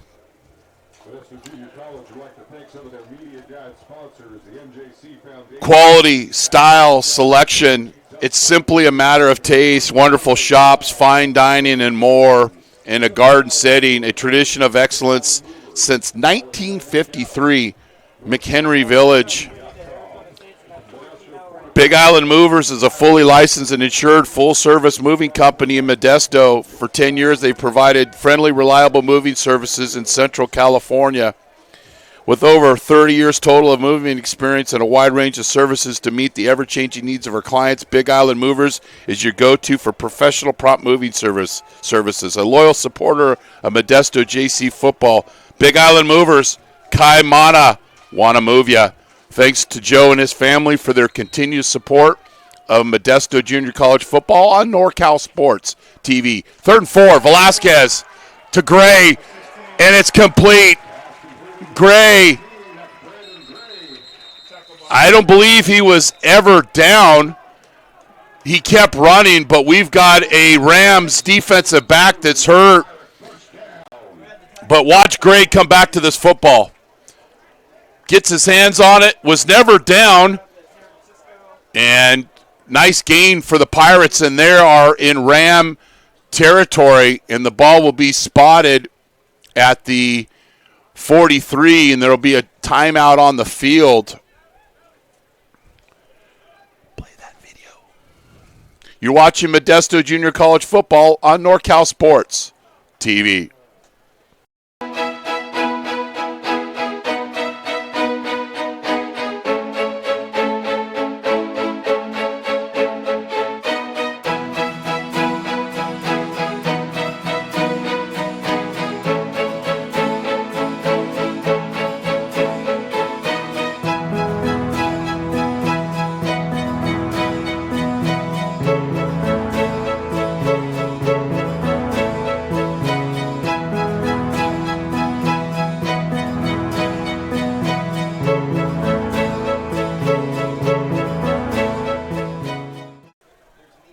Jaquari Godfrey is the hurt Ram, and he's taken off the field.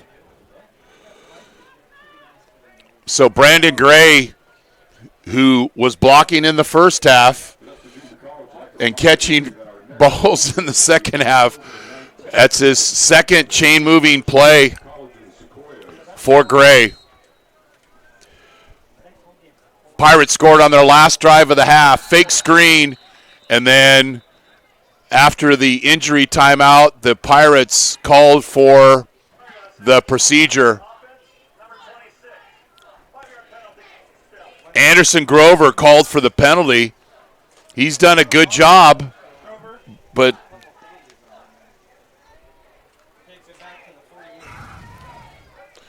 was left early and called for the penalty, so the Pirates will play behind the chains. It'll be 1st and 15.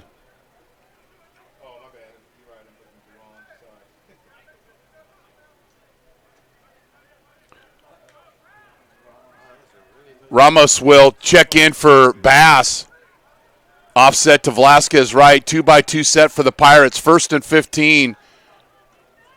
Inside run to Ramos, and the Rams stuff that one up. Franklin Banks and company. Banks stuffed the hole. Frederick Thompson came up and cleaned up the play. So it'll be 2nd and 15.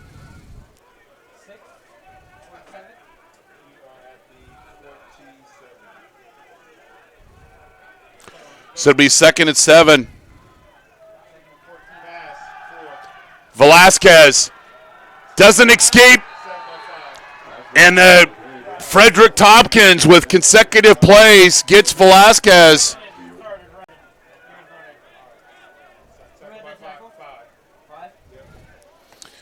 This time, they don't let him get outside. Good rush that time by number 34. Failasatu Tofi gets upfield, forces Velasquez to stay in the pocket, and the play was cleaned up. Pirates, 3rd and long. Neves. And we've got a penalty flag. Owen Gadudu with the catch.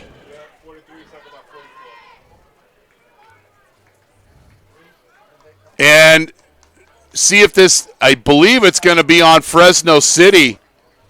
But Brett Neves in the game for Velasquez. Holding on City College. And that's an automatic 1st down. Ronald Hardage III was called for the holding. So the penalty will be marched off. The completion will be nullified, but it'll be a 1st down for the Pirates. So Neves in the game out of Downey High School for Velasquez.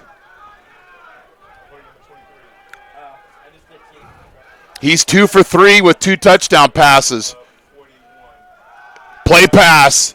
Neves throws it to Grover, and it's incomplete. Grover, the intended receiver. Neves with the play pass. Thrown on time, but pretty good coverage by Mays. And Velasquez back into the game. Curtis will be in the slot.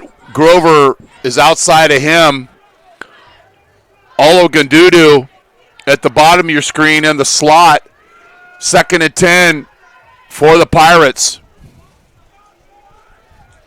They took this ball on their own 18-yard line.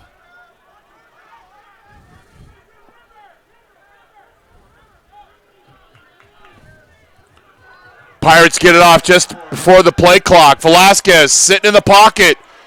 And the Rams with the sack. Great pass rush that time.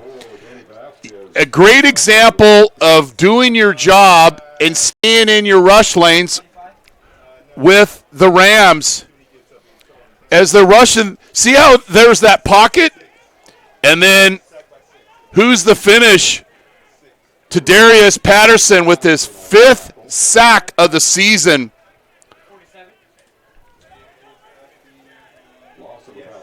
Loss of 7 yards. And that time, mission accomplished as far as keeping Velasquez in the pocket.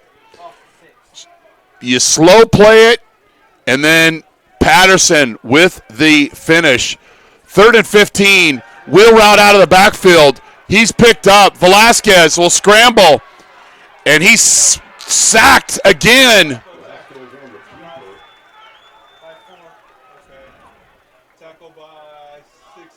And Patterson with consecutive plays with consecutive sacks. He now has 6 sacks on the season. And you can see the adjustments that City College made at halftime and telling the defensive line, rush and stay in your lane, and you will have your opportunities to get sacks. And they have. Velasquez sacked twice on this drive. We've got a penalty, and Modesto can't count to 12 or can't count to 11, and they're called for a 5-yard penalty. Too many men on the field. It'll be marched back another 5 yards. And up until that point, City College kept their defense in. Now, since it's 4th and longer, they'll substitute their actual punt return team. Saunders back to return. The punter is Alex Cruz. Short kick, opportunity for return.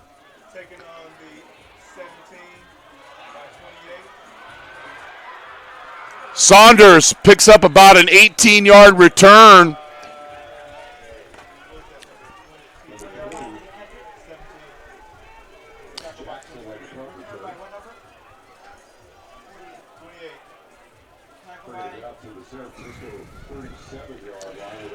So the Rams will take over on their own 37. The Pirates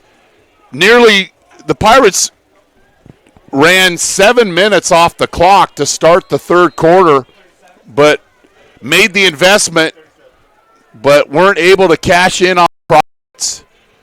3-by-1 set. Bullock hands over the middle. It's a big gain, and there's a tough man to tackle. 16, Jamar Julian.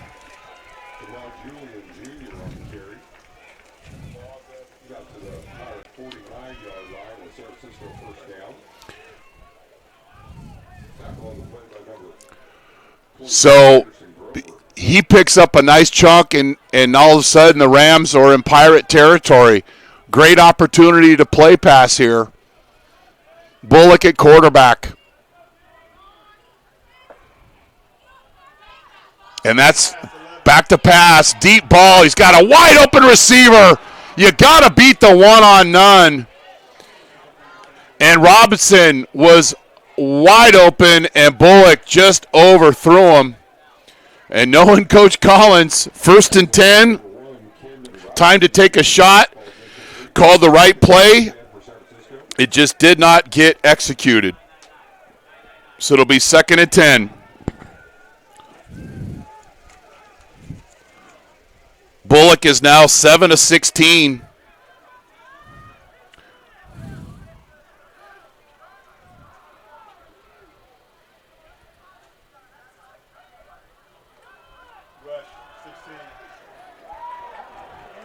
Now Julian is stopped at the line of scrimmage by Dom Silva. But when we say he's a load, here's an example. As one guy's not going to bring him down. 230 pounds, bam! Keeps his feet moving, uses his hands, and picks up 3 yards. And so you want to play running back, son. Julian. And now the Rams will bring in a tight end, so they've got an H-back and a tight end with 2 single receivers. Play pass. And a little sneak route to the tight end who's wide open in the flat. But he overthrows him.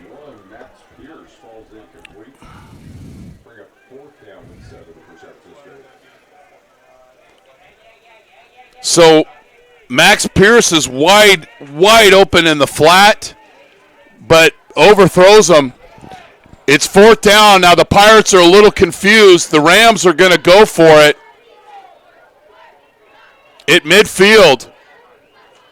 Or will Bullock get a short kickoff here and pooch punt?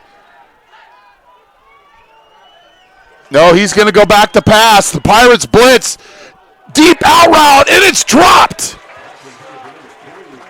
Christian Willis Bullock with the deep out route. Now they only needed 8. They're going for 18, and it's incomplete. And the Pirates will get off the field. Here's that last play. Runs past the chains. Bullock's going to nobody but the receiver. And good coverage that time by Darian Young. For just $2 more, for $2 more, a cookie or a brownie. No matter what the score is, it's always a way to a Togo's. It's time to feed the team. Curtis out in space. Picks up a nice chunk on first down. It'll be 2nd and 3. Curtis with the slot run. Pirates get right up under the football.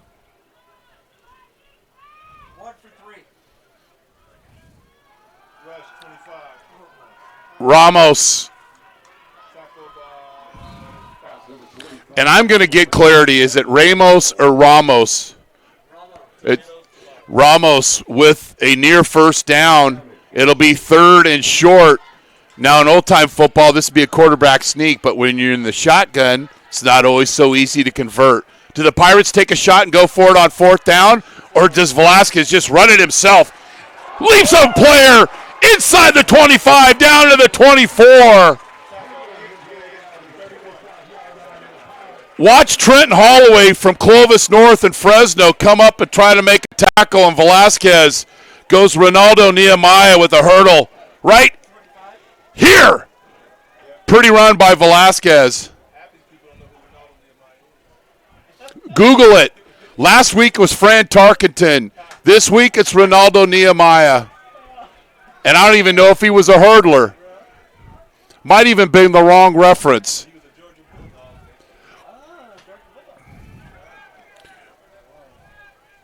Velasquez back to pass. Over the middle. Owen Gadudu down to the 7.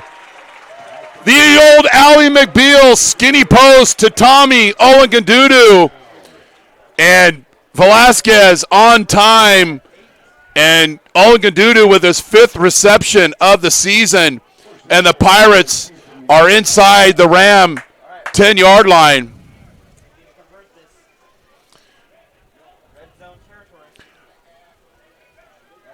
Might be the fade to Brandon Gray or Ramos with the run, and it's going to be sniffed out by City College.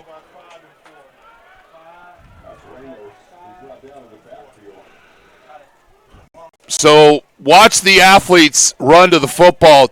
Timote Fanal and Frederick Tompkins all over this play, as well as number 3, Trenton Holloway.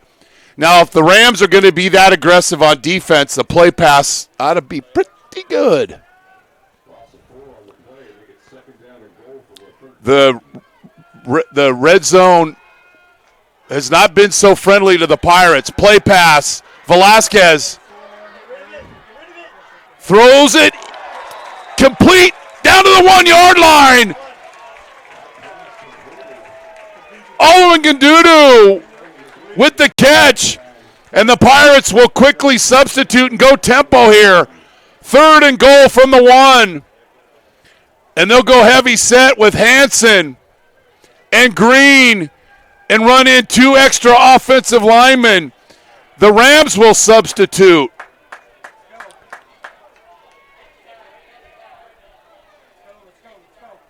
Third and 1 from the 1-yard line. Ramos! Touchdown! Modesto Junior College.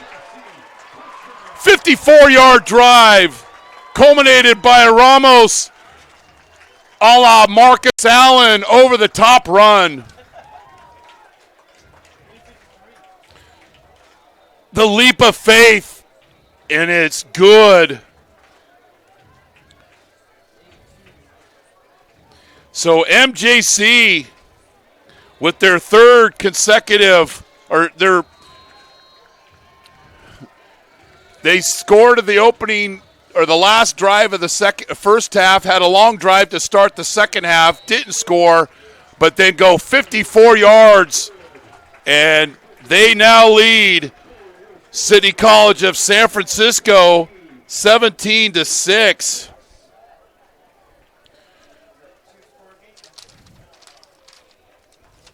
So the Pirates take advantage. Our next game, we will be up in the state capitol as MJC goes up to Sacramento to take on American River. That game will be right here at 1 o'clock on NorCal Sports TV. And we look forward to going up to Sacramento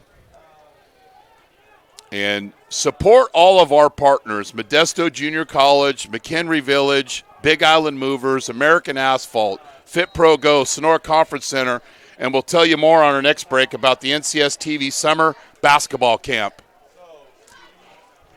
Short kick taken at the 9-yard line. And nice run out to the Pirate 37-yard line.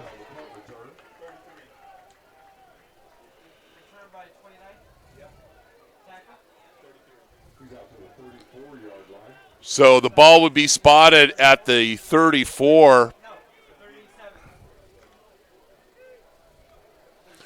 with 3:47 left in the third quarter. As we mentioned, CCSF is only scored 14 points in the second half combined in their first two games.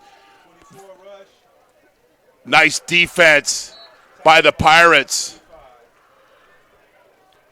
Marcos Gonzalez, who got the start tonight, holds the Rams to a short gain on first down. But they've also outscored their opponents up until tonight, 70-zip in the first half. Bullock at quarterback. He got the start. 2-by-2 set for the Rams. 2nd and 8. Pirates up. 2 scores. Bullock under pressure, and he felt that pressure, and he throws it away.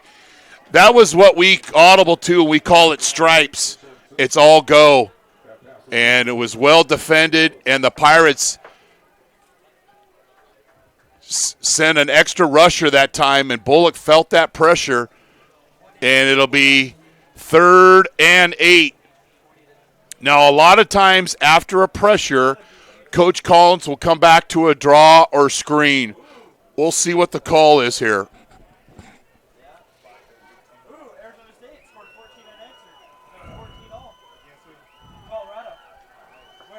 Bullock, he's under pressure, and it's incomplete.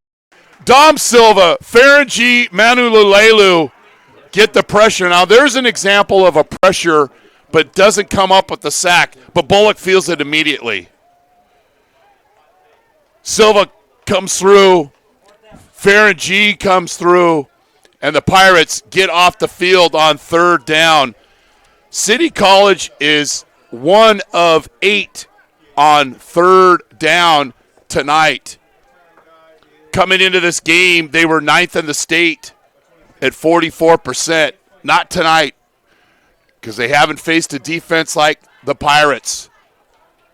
Grover will let that ball go out of bounds. And another punt inside the 20 for the Rams. And I believe the ball would be spotted on the 15-yard line.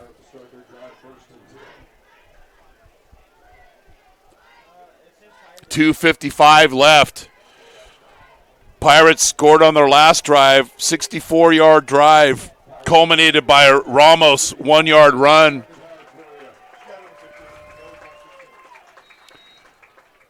And they'll bring in Rory Hansen as an H-back here. Velasquez, hitch route.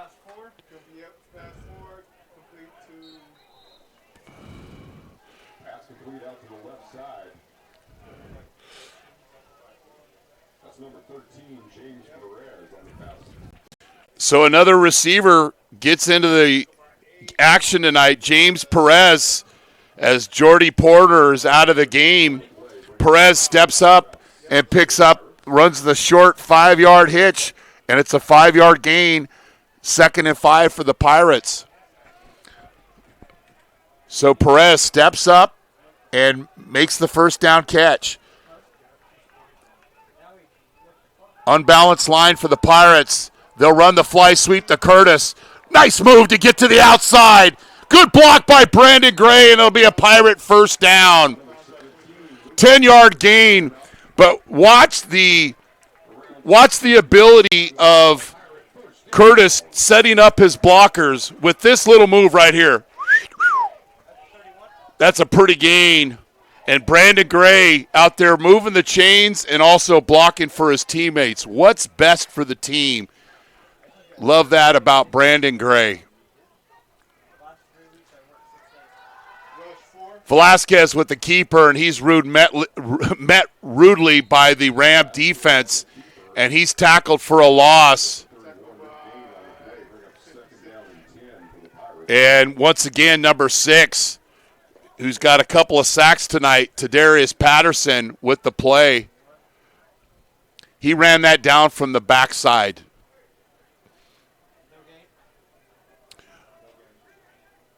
So it'll be 2nd and 10. And the Rams substitute.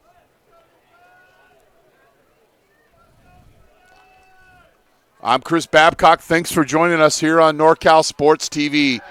Velasquez got room to run. Nice block by Curtis. And Velasquez gets inside the 50-yard line. What the discipline here of Curtis of allowing the defender to turn to him and not blindside block him right there. That's a smart play.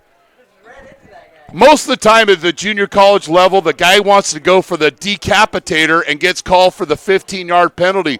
Curtis with a very smart play not to go for the decapitator, just get in the way. And it's a first down. Neves back into the game at quarterback. And Ramos is met by Elias Rantisi. Short gain for the Pirates. Watch Rantisi sniff this one out. That's a form tackle. And I love Brett Neves' ability just to be ready and be able to come in the game. So it's the end of the third quarter.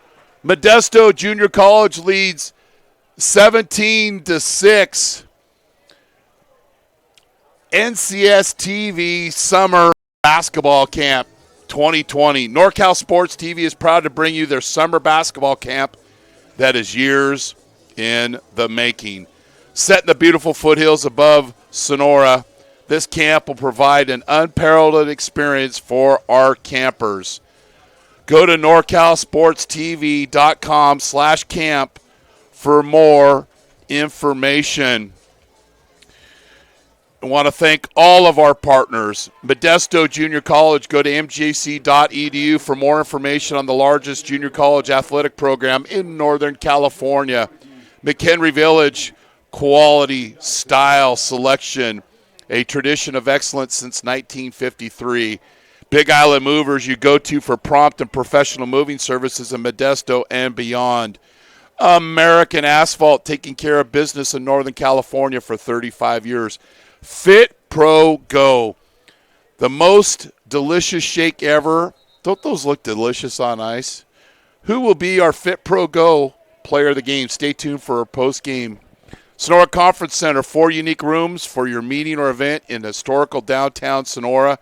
Contact us today for more details at 833-247-MEET. Hourly daily rentals up in Sonora. 1st and 10 or 2nd and 8 for the Pirates. Velasquez. Inside run to Ramos, but the Pirates are whistled.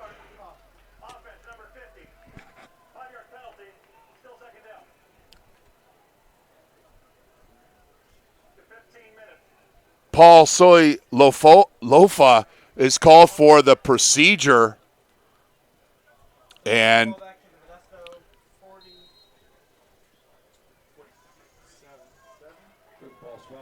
so it'll be 2nd and 13. Grover comes in for Perez. Sharp checks in for Ramos. When Sharp's in the game, watch for a wheel route here out of the backfield.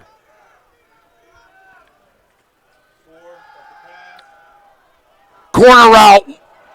No! Just cannot come up with it. Had Curtis on the corner route. We've got a penalty on the play. Velasquez Danny just needed to put a little bit more air under this. Curtis nearly came up with it.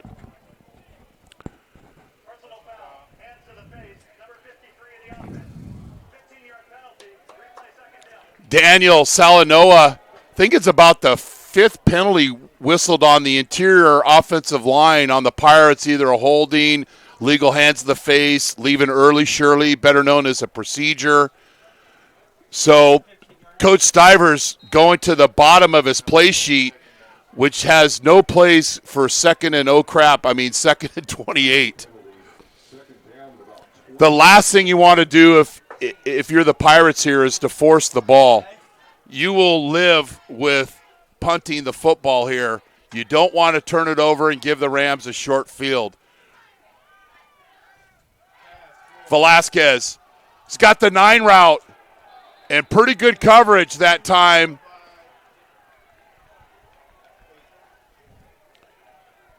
Isaiah Mays, he's got Brandon Gray covered here. He's in press coverage, picks him up at the line of scrimmage. And the problem with that is the wide receiver, you want to work that release. If you just run outside, the guy's going to run with you, and you're not going to be open, and that's an example. You want to win that battle at the line of scrimmage? We call it a phone booth. You probably don't know what a phone booth is. You win the battle in the phone booth, then you get open. Velasquez, deep route, incomplete. So the Pirates take a couple of deep shots, and the punt team will come on. Alex Cruz, who's got a lot of work tonight.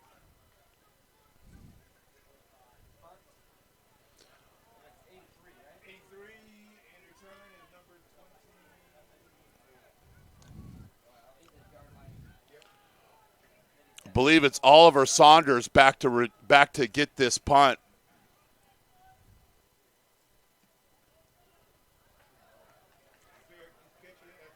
Head straight up the field. And that ends up being less than a 15-yard net punt. So City will take over in Pirate territory at the 45-yard line. So once again, next week, Modesto will be up at Sacramento to take on American River at 1 o'clock. City College will host Butte at 1 o'clock.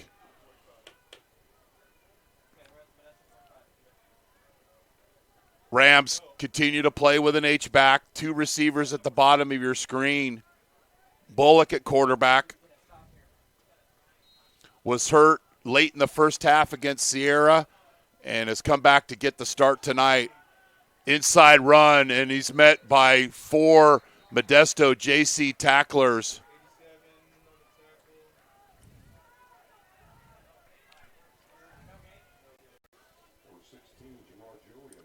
Julian up the middle, but the Pirates rallied to the football. Pirates doing a good job of clogging the holes. 2nd and 10.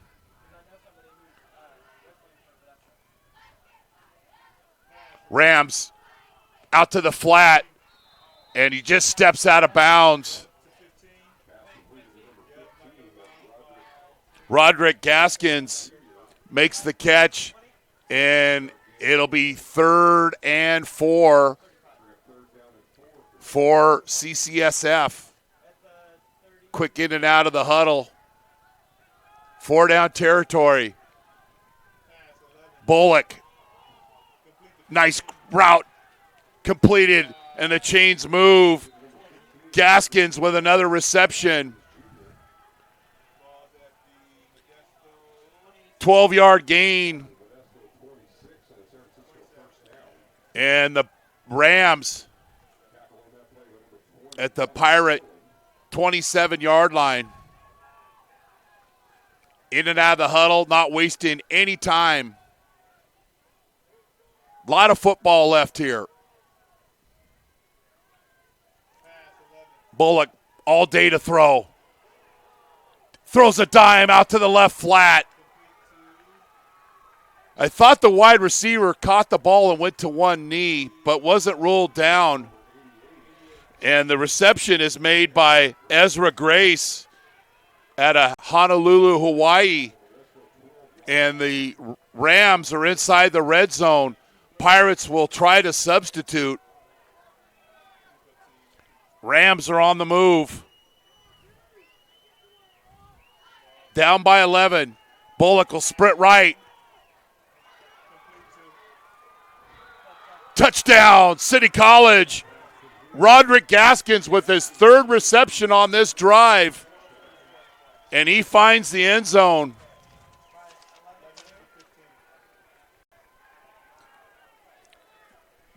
Best Rams drive of the game.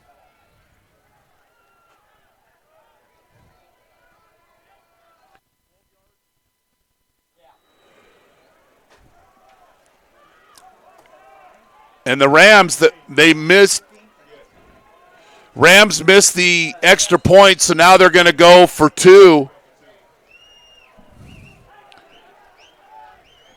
And the Pirates aren't lined up correctly, but it doesn't matter. Wide receiver who just caught is wide open in the end zone.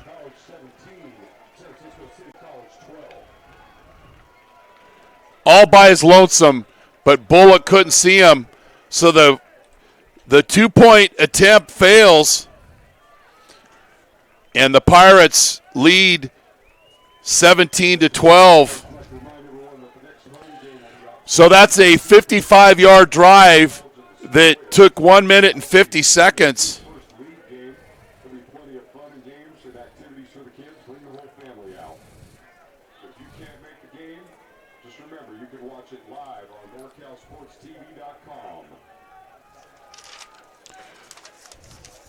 So the Rams get to work quickly and score, but they don't get the 2-point play where it just looked like Modesto was a little confused defensively. There was a wide open receiver in the middle of the field, but Bullock couldn't find him.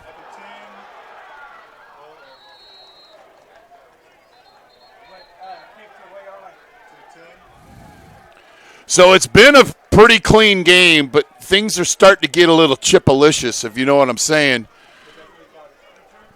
So the Rams get a nice kick inside the 20-yard line.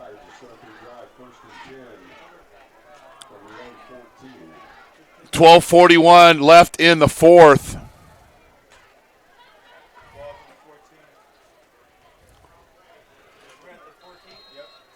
Patrick Green, number 49, will come in and line up as a fullback.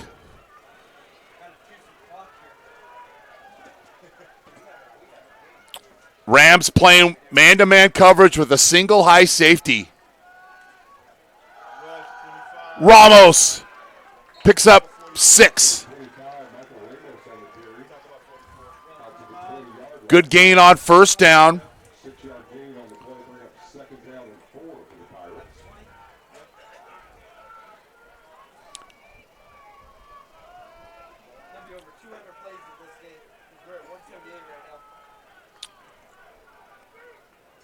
Hansen in for Green. Might be time for a power pass here.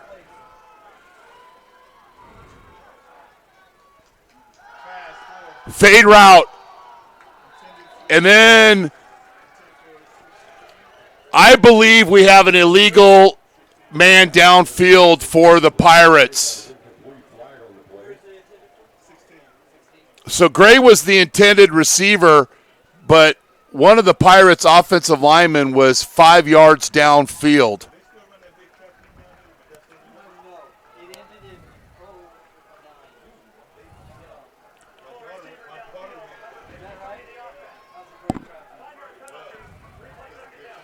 So Daniel Salanoa was 5 yards downfield. Now, they'll give you 3 yards, but you get that far down the field, it's going to be called.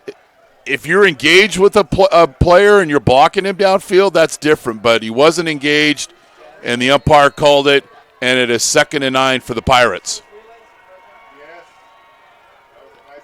Rams are showing coming off the edge with a safety or a linebacker.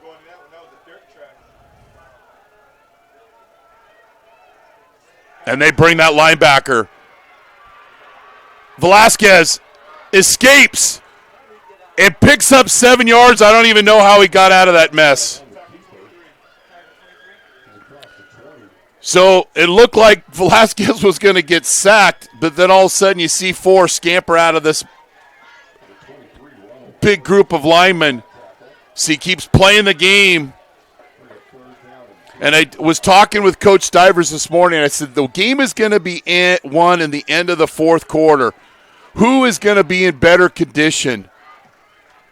And as our statistician Darren Souza has mentioned, we're over 180 plays in this game.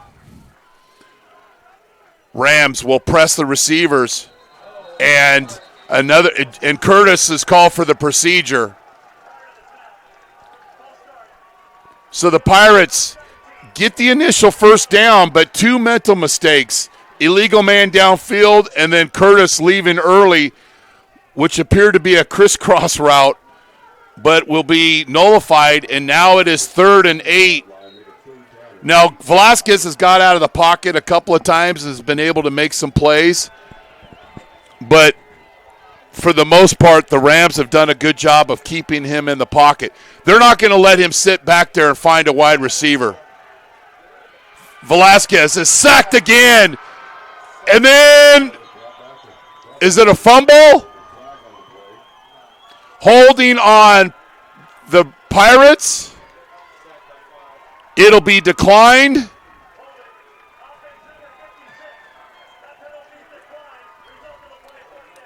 So it'll be 4th down for the Pirates.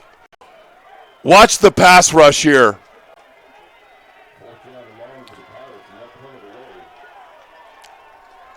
And he came on a delayed blitz. Frederick Tompkins calculated delayed blitz, and it was perfectly timed. A lot of times guys get in a hurry there. You want to let the play develop, then go. And Tompkins timed it out perfectly. And the Pirates will have to punt, and the Rams are going to get great field position. But a nice punt gets a Pirate bounce.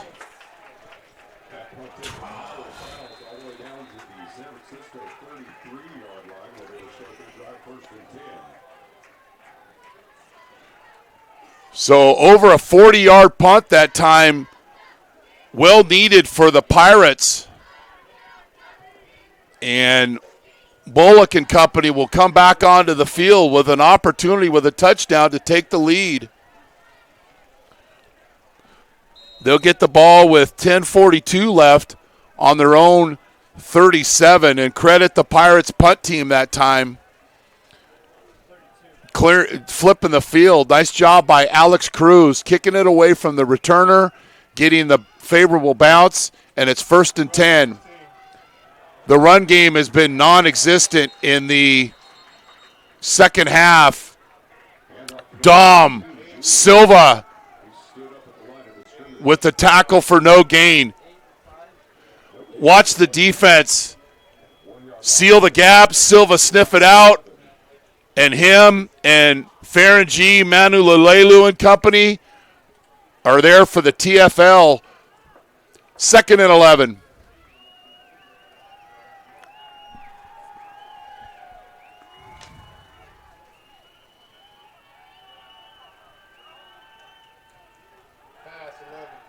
Out to the flat, complete. Christian Willis with the reception. He'll take the hit because he got the reception, and it'll be 3rd and short. Watch this hit.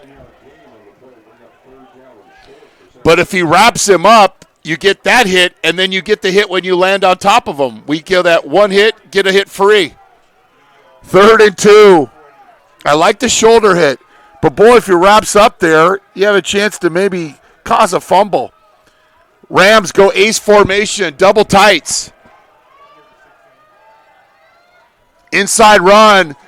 And the Pirates get the stop in the backfield. And then we have a post-play penalty.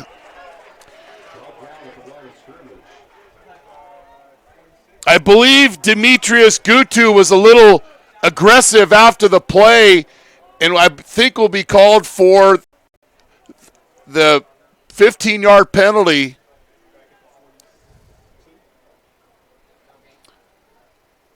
Great job by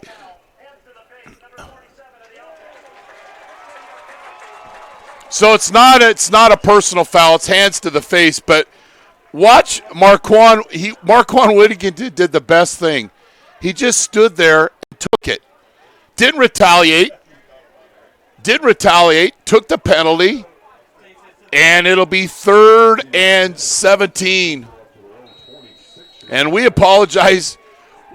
Our program's having a mind of its own tonight. We bring you the game. We have the highlights. We like to have things run a little bit cleaner. We understand that it isn't, but we'll bring you the action anyway.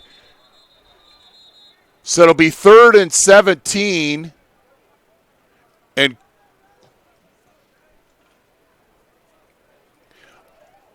I think Coach Stivers was thinking it's a post-play penalty, dead ball, but it wasn't called that way. It was called hands to the face.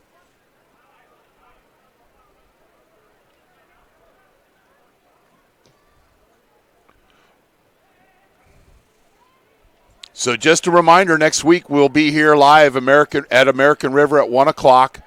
The Rams will host Butte. 3rd and 17.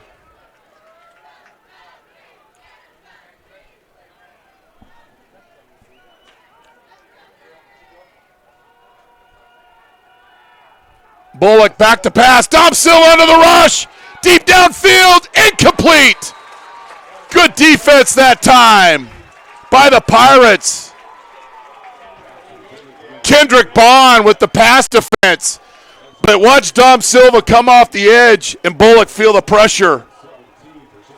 Couldn't really step into that throw, and the defense steps up and gets the stop. So Cruz with a great punt, flips the field, and the Pirates get the stop and will get off the field.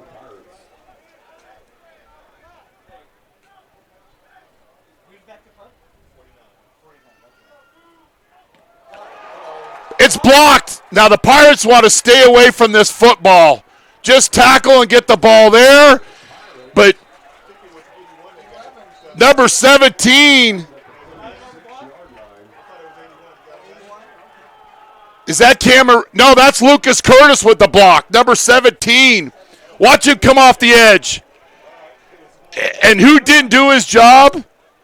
Michael Williams didn't protect. He's a personal protector.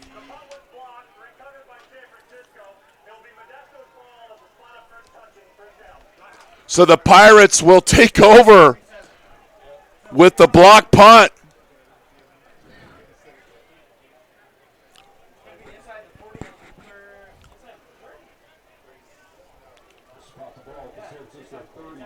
Ball will be at San Francisco's 31-yard line. Lucas Curtis coming off the edge. Gets the block. And the ball will be taken by the Pirates where it was originally touched by City College. It'll be 1st and 10. And we've got another penalty procedure. This time it's Patrick Green who's leaving early.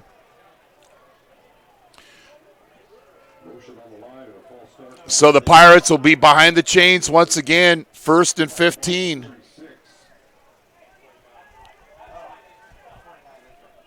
First down and 15.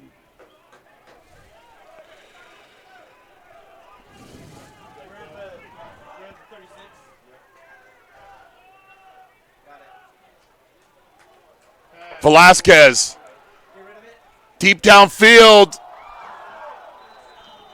and it's intercepted. No, incomplete. The officials are all over this play. I thought City was offsides, no call. And the ball did hit the ground. I appreciate him trying to sell it, but the officials say no way. Jaden Brinkman called for the hold.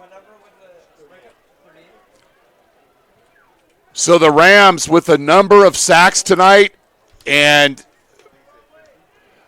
unofficially, I think this is the 5th holding penalty for the Pirates. So it'll be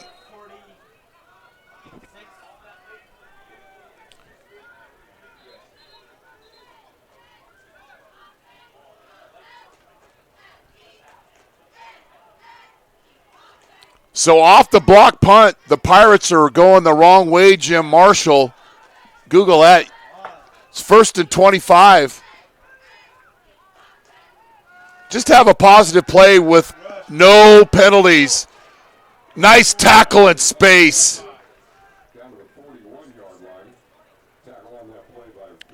Frederick Tompkins with the shoestring tackle. If he doesn't make this play, Velasquez has got room to run. Isaac Sharp couldn't make that block in open space. And Tompkins, who's playing a great football game with the play on Velasquez. So the Pirates, 2nd and 21. Velasquez back to pass. He's got a deep ball, but great coverage. The Rams DBs were all over that play. Brian Thompson Jr.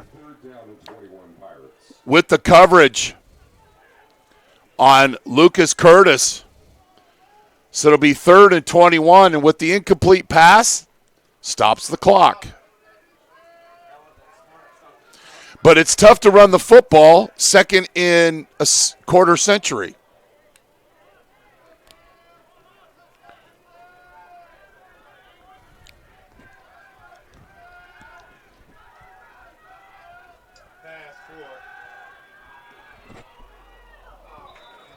Velasquez throws that one outside, and that time the pressure by Avery Burt out of Berkeley High School.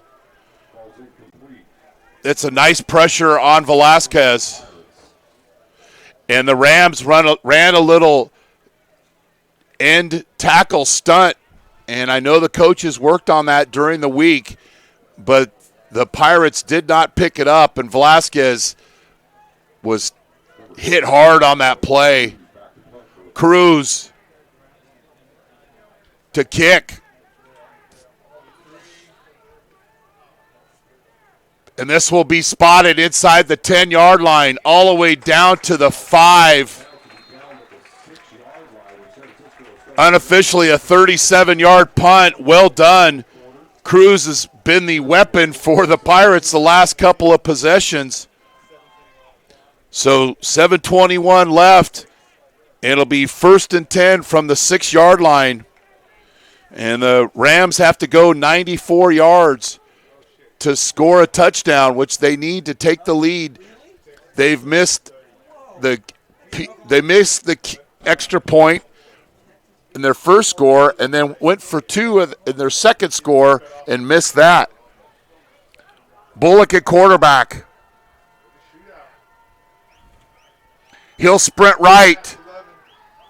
Good coverage. He throws an unorthodox pass across his body, but it doesn't matter. Robinson at the 20, the 10. Touchdown, City College of San Francisco. No flags, 94 yards. Now, any quarterback guru would say don't throw it late across your body. But he's so wide open, Bullock couldn't help himself. And I don't blame him whatsoever. So Bullock to Robinson, 94 yards. And just like that, City College takes the lead.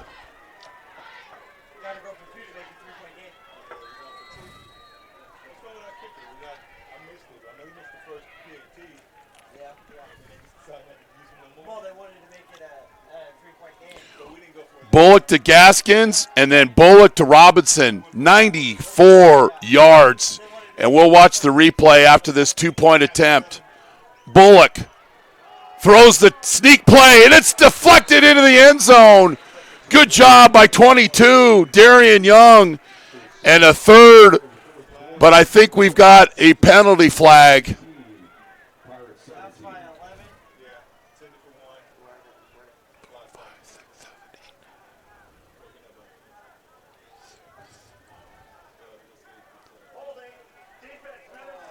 Yeah, there was a jersey tug.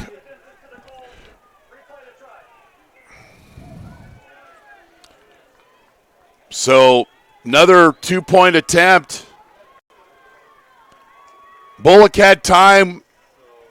The Pirates went into coverage, and little grab of the jersey. That's that little sneak route. So the attempt won't count. This is to make it a three-point game. Two tight ends set for Coach Collins.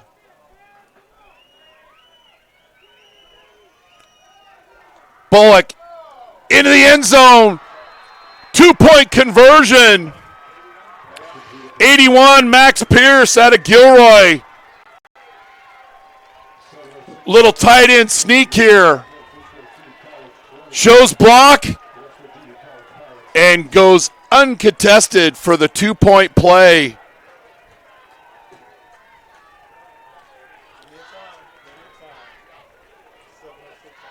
And it's 20-17. So the offense of City College has come awake, has woken up here in the fourth quarter. One play, 94 yards. And do we have that at the beginning? Okay. Well, Bullock was sprint right. Robinson just kept running, but he dialed it down just enough that Bullock could throw across his body late over the middle. Any quarterback, guru, teacher, personal coach is going to say, don't do that. But Bullock, sometimes when you're behind, you got to take chances. But when you made that throw, there was nobody between him and this wide open receiver. So the Rams answer. Can the Pirates answer?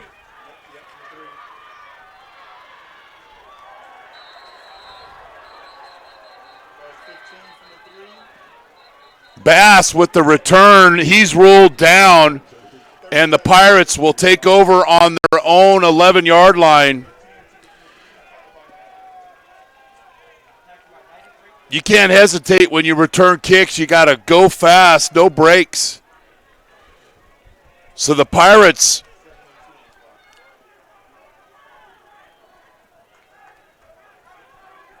haven't trailed in the fourth quarter so far this season. Let's see how they react. Rams defense has got pressure on Velasquez in the second half. Olengadudu with the out and up. And 31 on the coverage, Brian Thompson. Olengadudu with the out and up, the old chair route. But the Pirates have been throwing the football a lot and have not been completing them. Isaac Sharp will come in for Ramos. 2nd and 10 for the Pirates.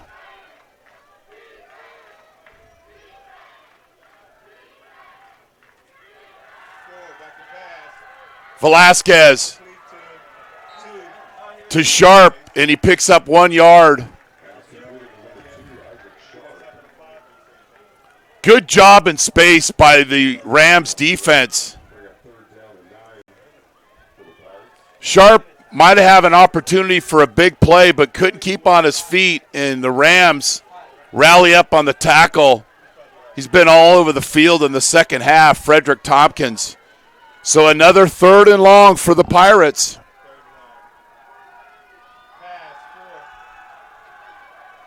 Velasquez nearly intercepted. And I don't know if they'll call interference here. Brandon Gray was interfered over the middle. About a 12-yard in route. I think he was interfered with. And well, here's the call by Justin Bigler. Huge penalty on City College. And it'll be a first down via penalty for the Pirates. And now they get out of the shadow of their own end zone. And the ball will be spotted after the penalty at the 24-yard line.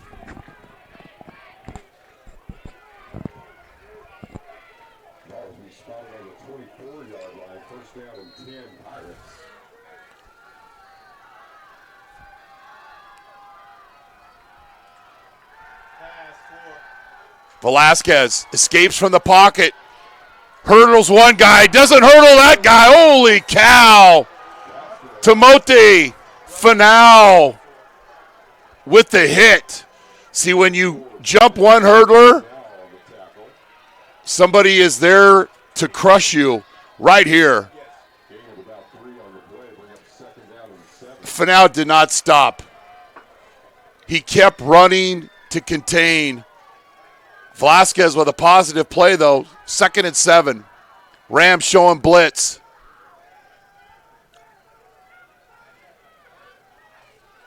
They've played so much behind the sticks here in the fourth quarter. They've had haven't had a chance to really get their offense going. Velasquez under pressure. He's up the middle. The 40. The 50. The 30. The 20. Down to the 19-yard line. Danny Velasquez. But we've got a penalty on the field. Penalty at the 45-yard line.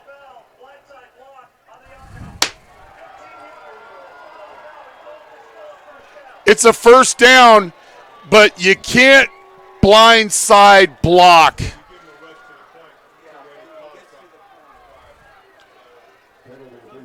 So what was a potential 50-yard plus run, it's a first down, but the ball is now at the Modesto 40-yard line.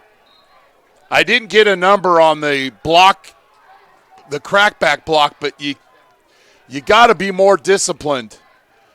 And there was no one near Velasquez till they tackled him in the 30-yard line. Deep safety for the Rams. They'll press the slot receivers. They'll drop off to the outside receivers. Velasquez, he's open again to run. He gets a great block by Brandon Gray. It's a 13-yard gain and another first down.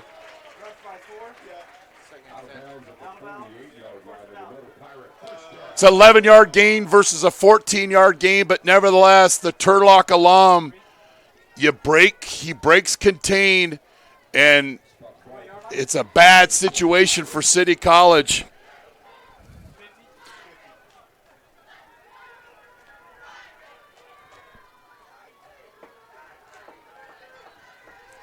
First and 10 from the 50-yard line. Ramos, 2 yards, but that defensive front, that front seven for the Rams is playing a very solid half of defensive football. There's no room to run. And because the defensive line is allowing the linebackers of City to run freely. They're clogging gaps, and anytime you make a running back tiptoe through the tulips, that's the result. 2nd and 9 for Modesto. Appreciate you watching this game on NorCal Sports TV. Velasquez scrambles out of the pocket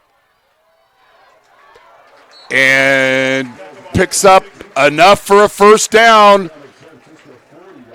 Needed 8, got 8.5, and it's another chain-moving play by Dan Velasquez. Look at the guy's uniform.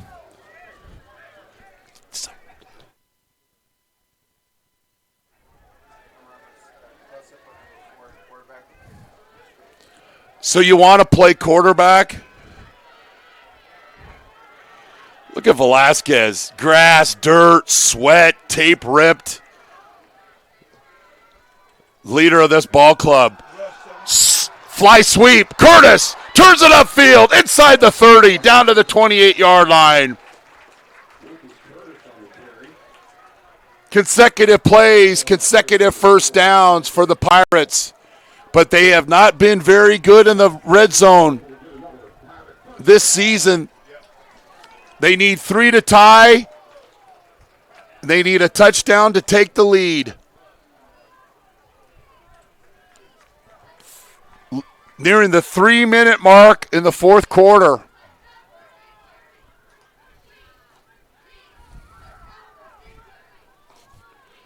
Five on the play clock.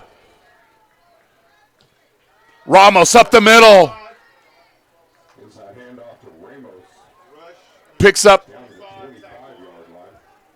3, maybe 4. It'll be 2nd and 6 for the Pirates.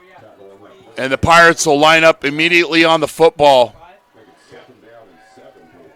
This Rams defense has got to be getting tired. And then you've got another procedure penalty.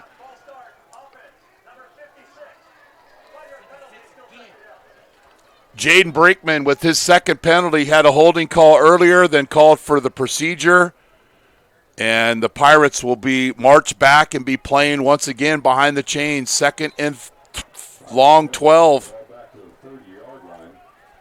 Ball will be spotted at the 30.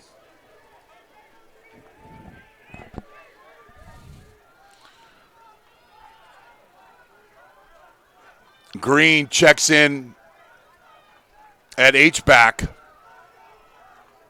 And then the left tackle moves early. So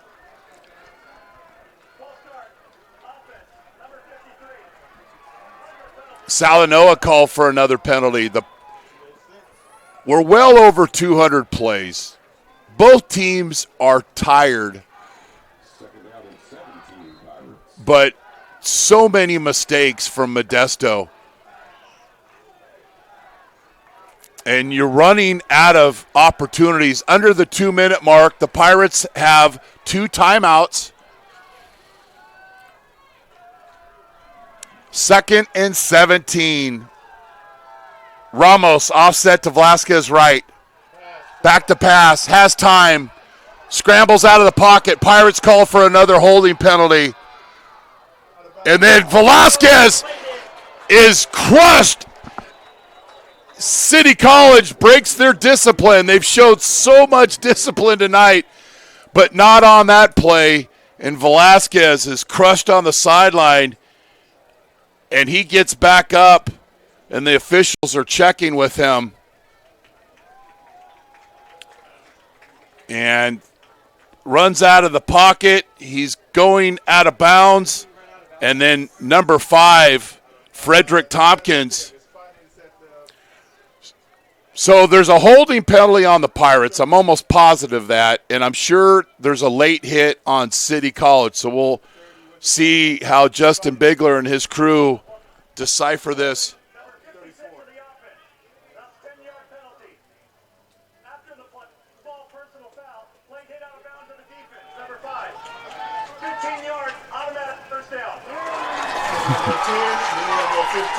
Okay.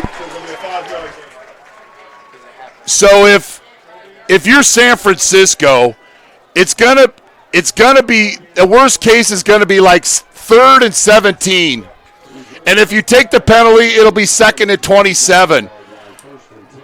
But they are called for the late hit on Velasquez, and it's an automatic first down, and the Pirates go from the outhouse to the penthouse and only had to go 5 yards.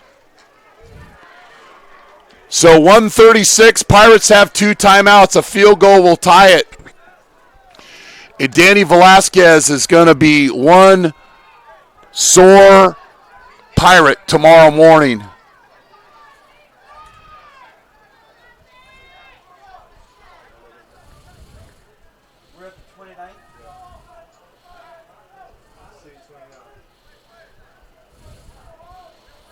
I think Coach Collins wants an explanation, and Justin Bigler is going to give him one.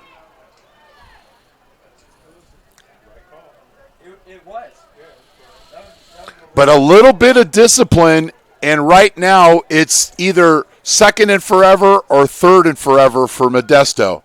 Instead, it's 1st and 10 on the 29-yard line of City College.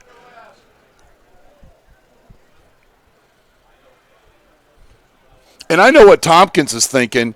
If I don't hit this guy, he might stay in bounds and continue to run.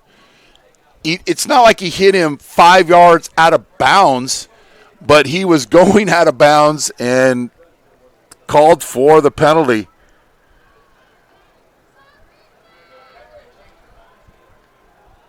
And you can see both teams, the interior linemen got the hands on the hips. It's been a long game.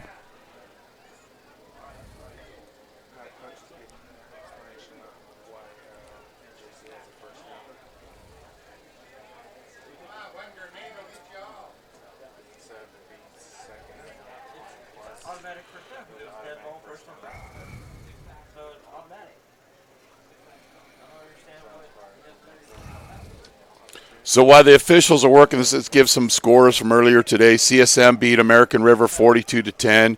Sierra beat West Hills 69-32. Delta with a 29-22 victory over Chabot. Shasta beat Santa Rosa JC to move to 3-0, 24-17. Fresno City beat Butte 13-10. They moved to 3-0. Foothill beat San Jose City College 34-7. Cabrillo beat Los Medanos 28-7. Those are scores, some scores around California. So we'll get an explanation by Justin Bigler. The penalty for the holding foul, and then the personal foul. We're going to reset the chains. It's still first down Modesto at the 33-yard line. I guess it was a spot. Yeah, it's a spot explanation, I guess. But credit Jimmy Collins for correcting the spot. Yeah, it's only 3 yards, but you got to, as your coach in this situation, you got to fight for every single yard. So credit him and credit the officials for listening. And Coach Collins wasn't screaming at him. He was talking to him. He handled the situation correctly. And then Coach Stivers wants an explanation. He's given one, and I think we're ready to put the ball back in play at the 33-yard line.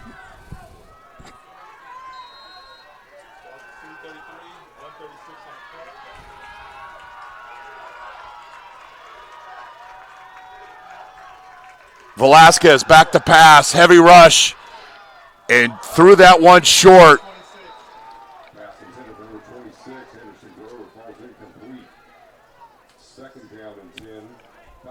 Tadarius Patterson didn't get a hit on Velasquez, but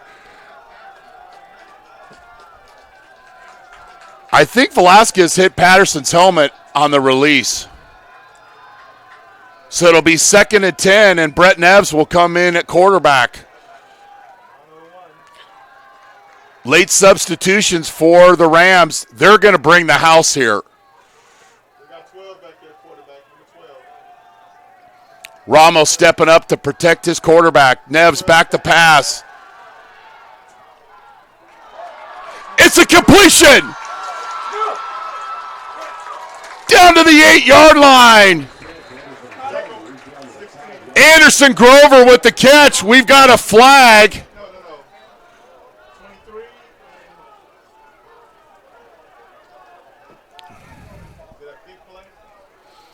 Neves with the dime to Grover.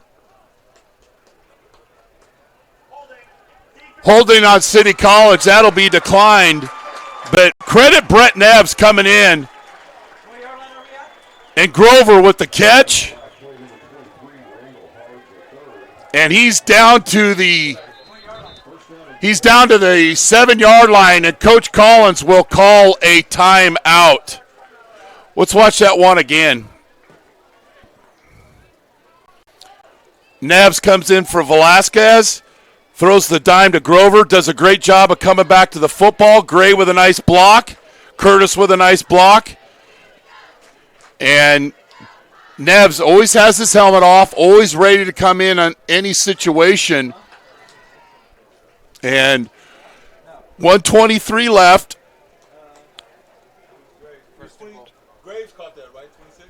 Graves, 16. No caught. You said Graves. You said number 26. Grover with the last reception, number 26. Big play, came back to the ball like a magnet. And Neves delivers. Because the previous play on the throw, I believe Velasquez hit his hand on Patterson, the defensive end for City College, who has a couple of sacks tonight. Velasquez is back in the game.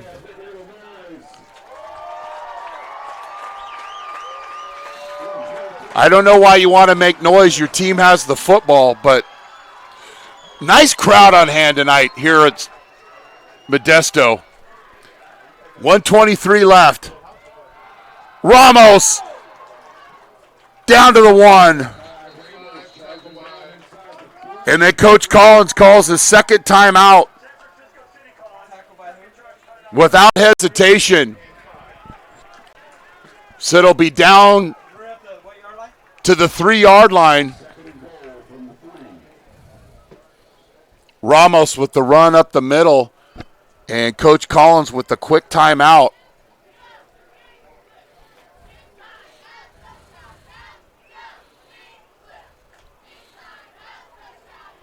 But the Pirates,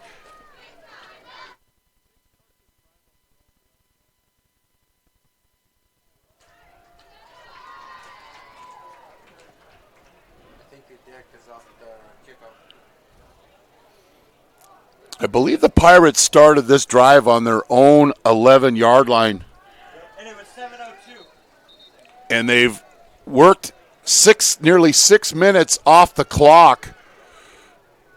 But when the City College coaches get together with the team on Monday and look at this film, they're going to look at a lot of plays, but the late hit on Velasquez along the sideline extended the play and this drive. Velasquez wants the crowd to be quiet. Ramos, deep set behind him. Run up the middle. 56, we've called his name a lot. Dino Caja Ulelo.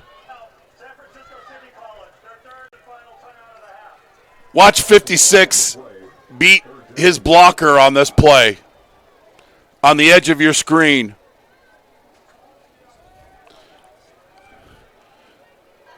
And it'll be 3rd down and 5. Now, you could go run pass option with Velasquez. If you don't get it, you definitely got to kick the field goal to get the game tied. But does Coach Stivers go to one of his gadget plays and goes into the Pirate treasure chest and pulls something out?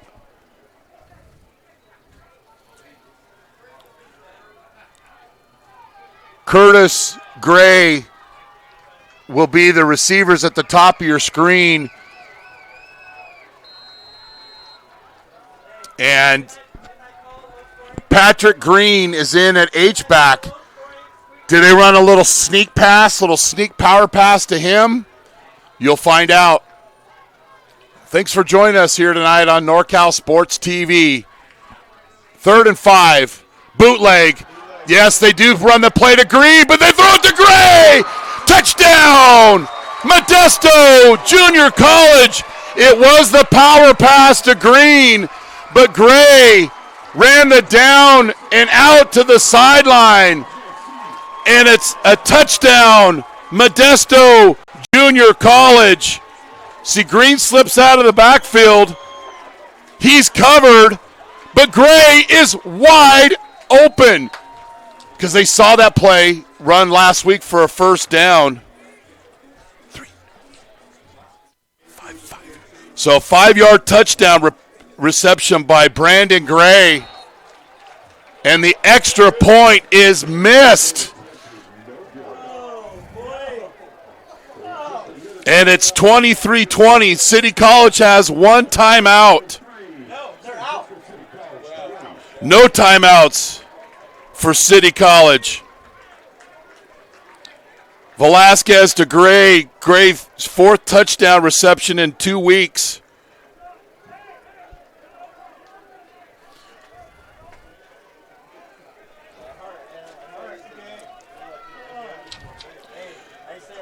So a near 6-minute drive by the Pirates.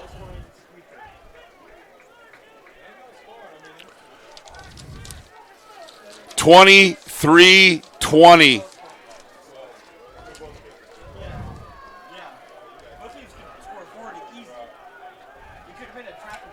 So Bonin, that is his 4th missed PAT this season. Will it cost the Pirates? We'll have to see.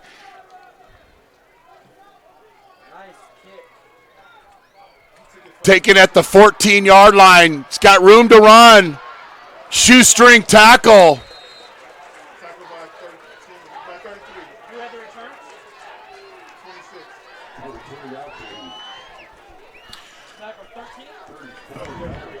So the Rams will take over at their own 34-yard line.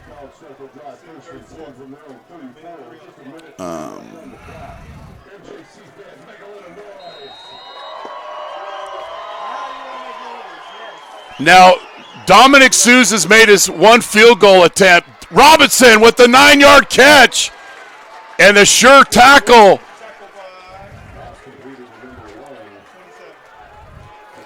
By Lamar Johnson, and the Rams will quickly get on the ball. 43 and counting. Bullock pressured.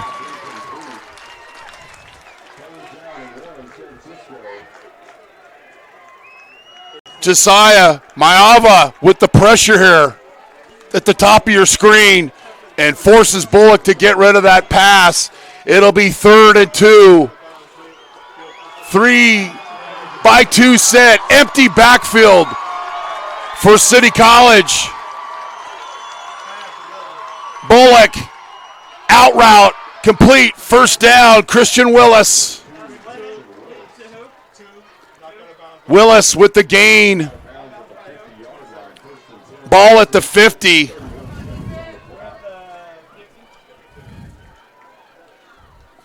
A field goal will tie it. A touchdown will win it. 31 seconds. Empty backfield continues for the Rams.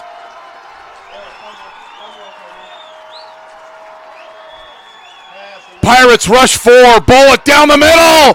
In and out of the hands. Kendon Robinson is open on the bend route, but just can't make the catch. Bullock with the FedEx delivery on this pass.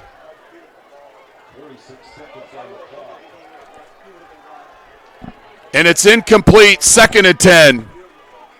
26 seconds left.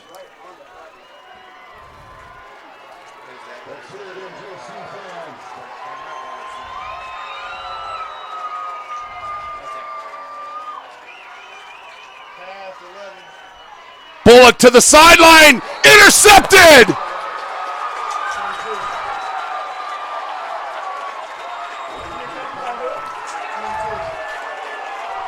Number 22, Darian Young with the interception. And Coach Stivers trying to get all of his players off the field. But Darian Young, he ran the route for the wide receiver on that play. The down and out. And Darian Young with the interception. Young, he ran the route for the wide receiver. He was hip to hip. Ran the down and out. And all Velasquez has to do is get into victory formation and take a knee. But it'll be Brett Neves in victory formation. And the Pirates with the comeback victory, 23-20.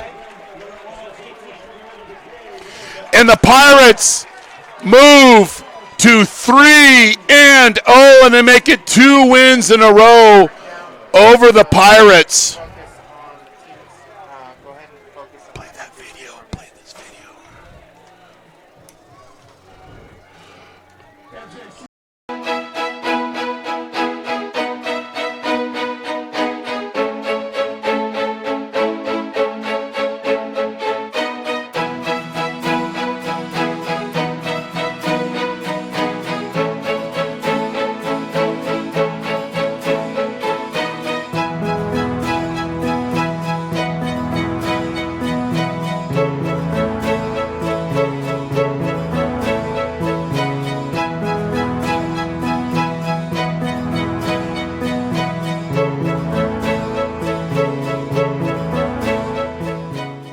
And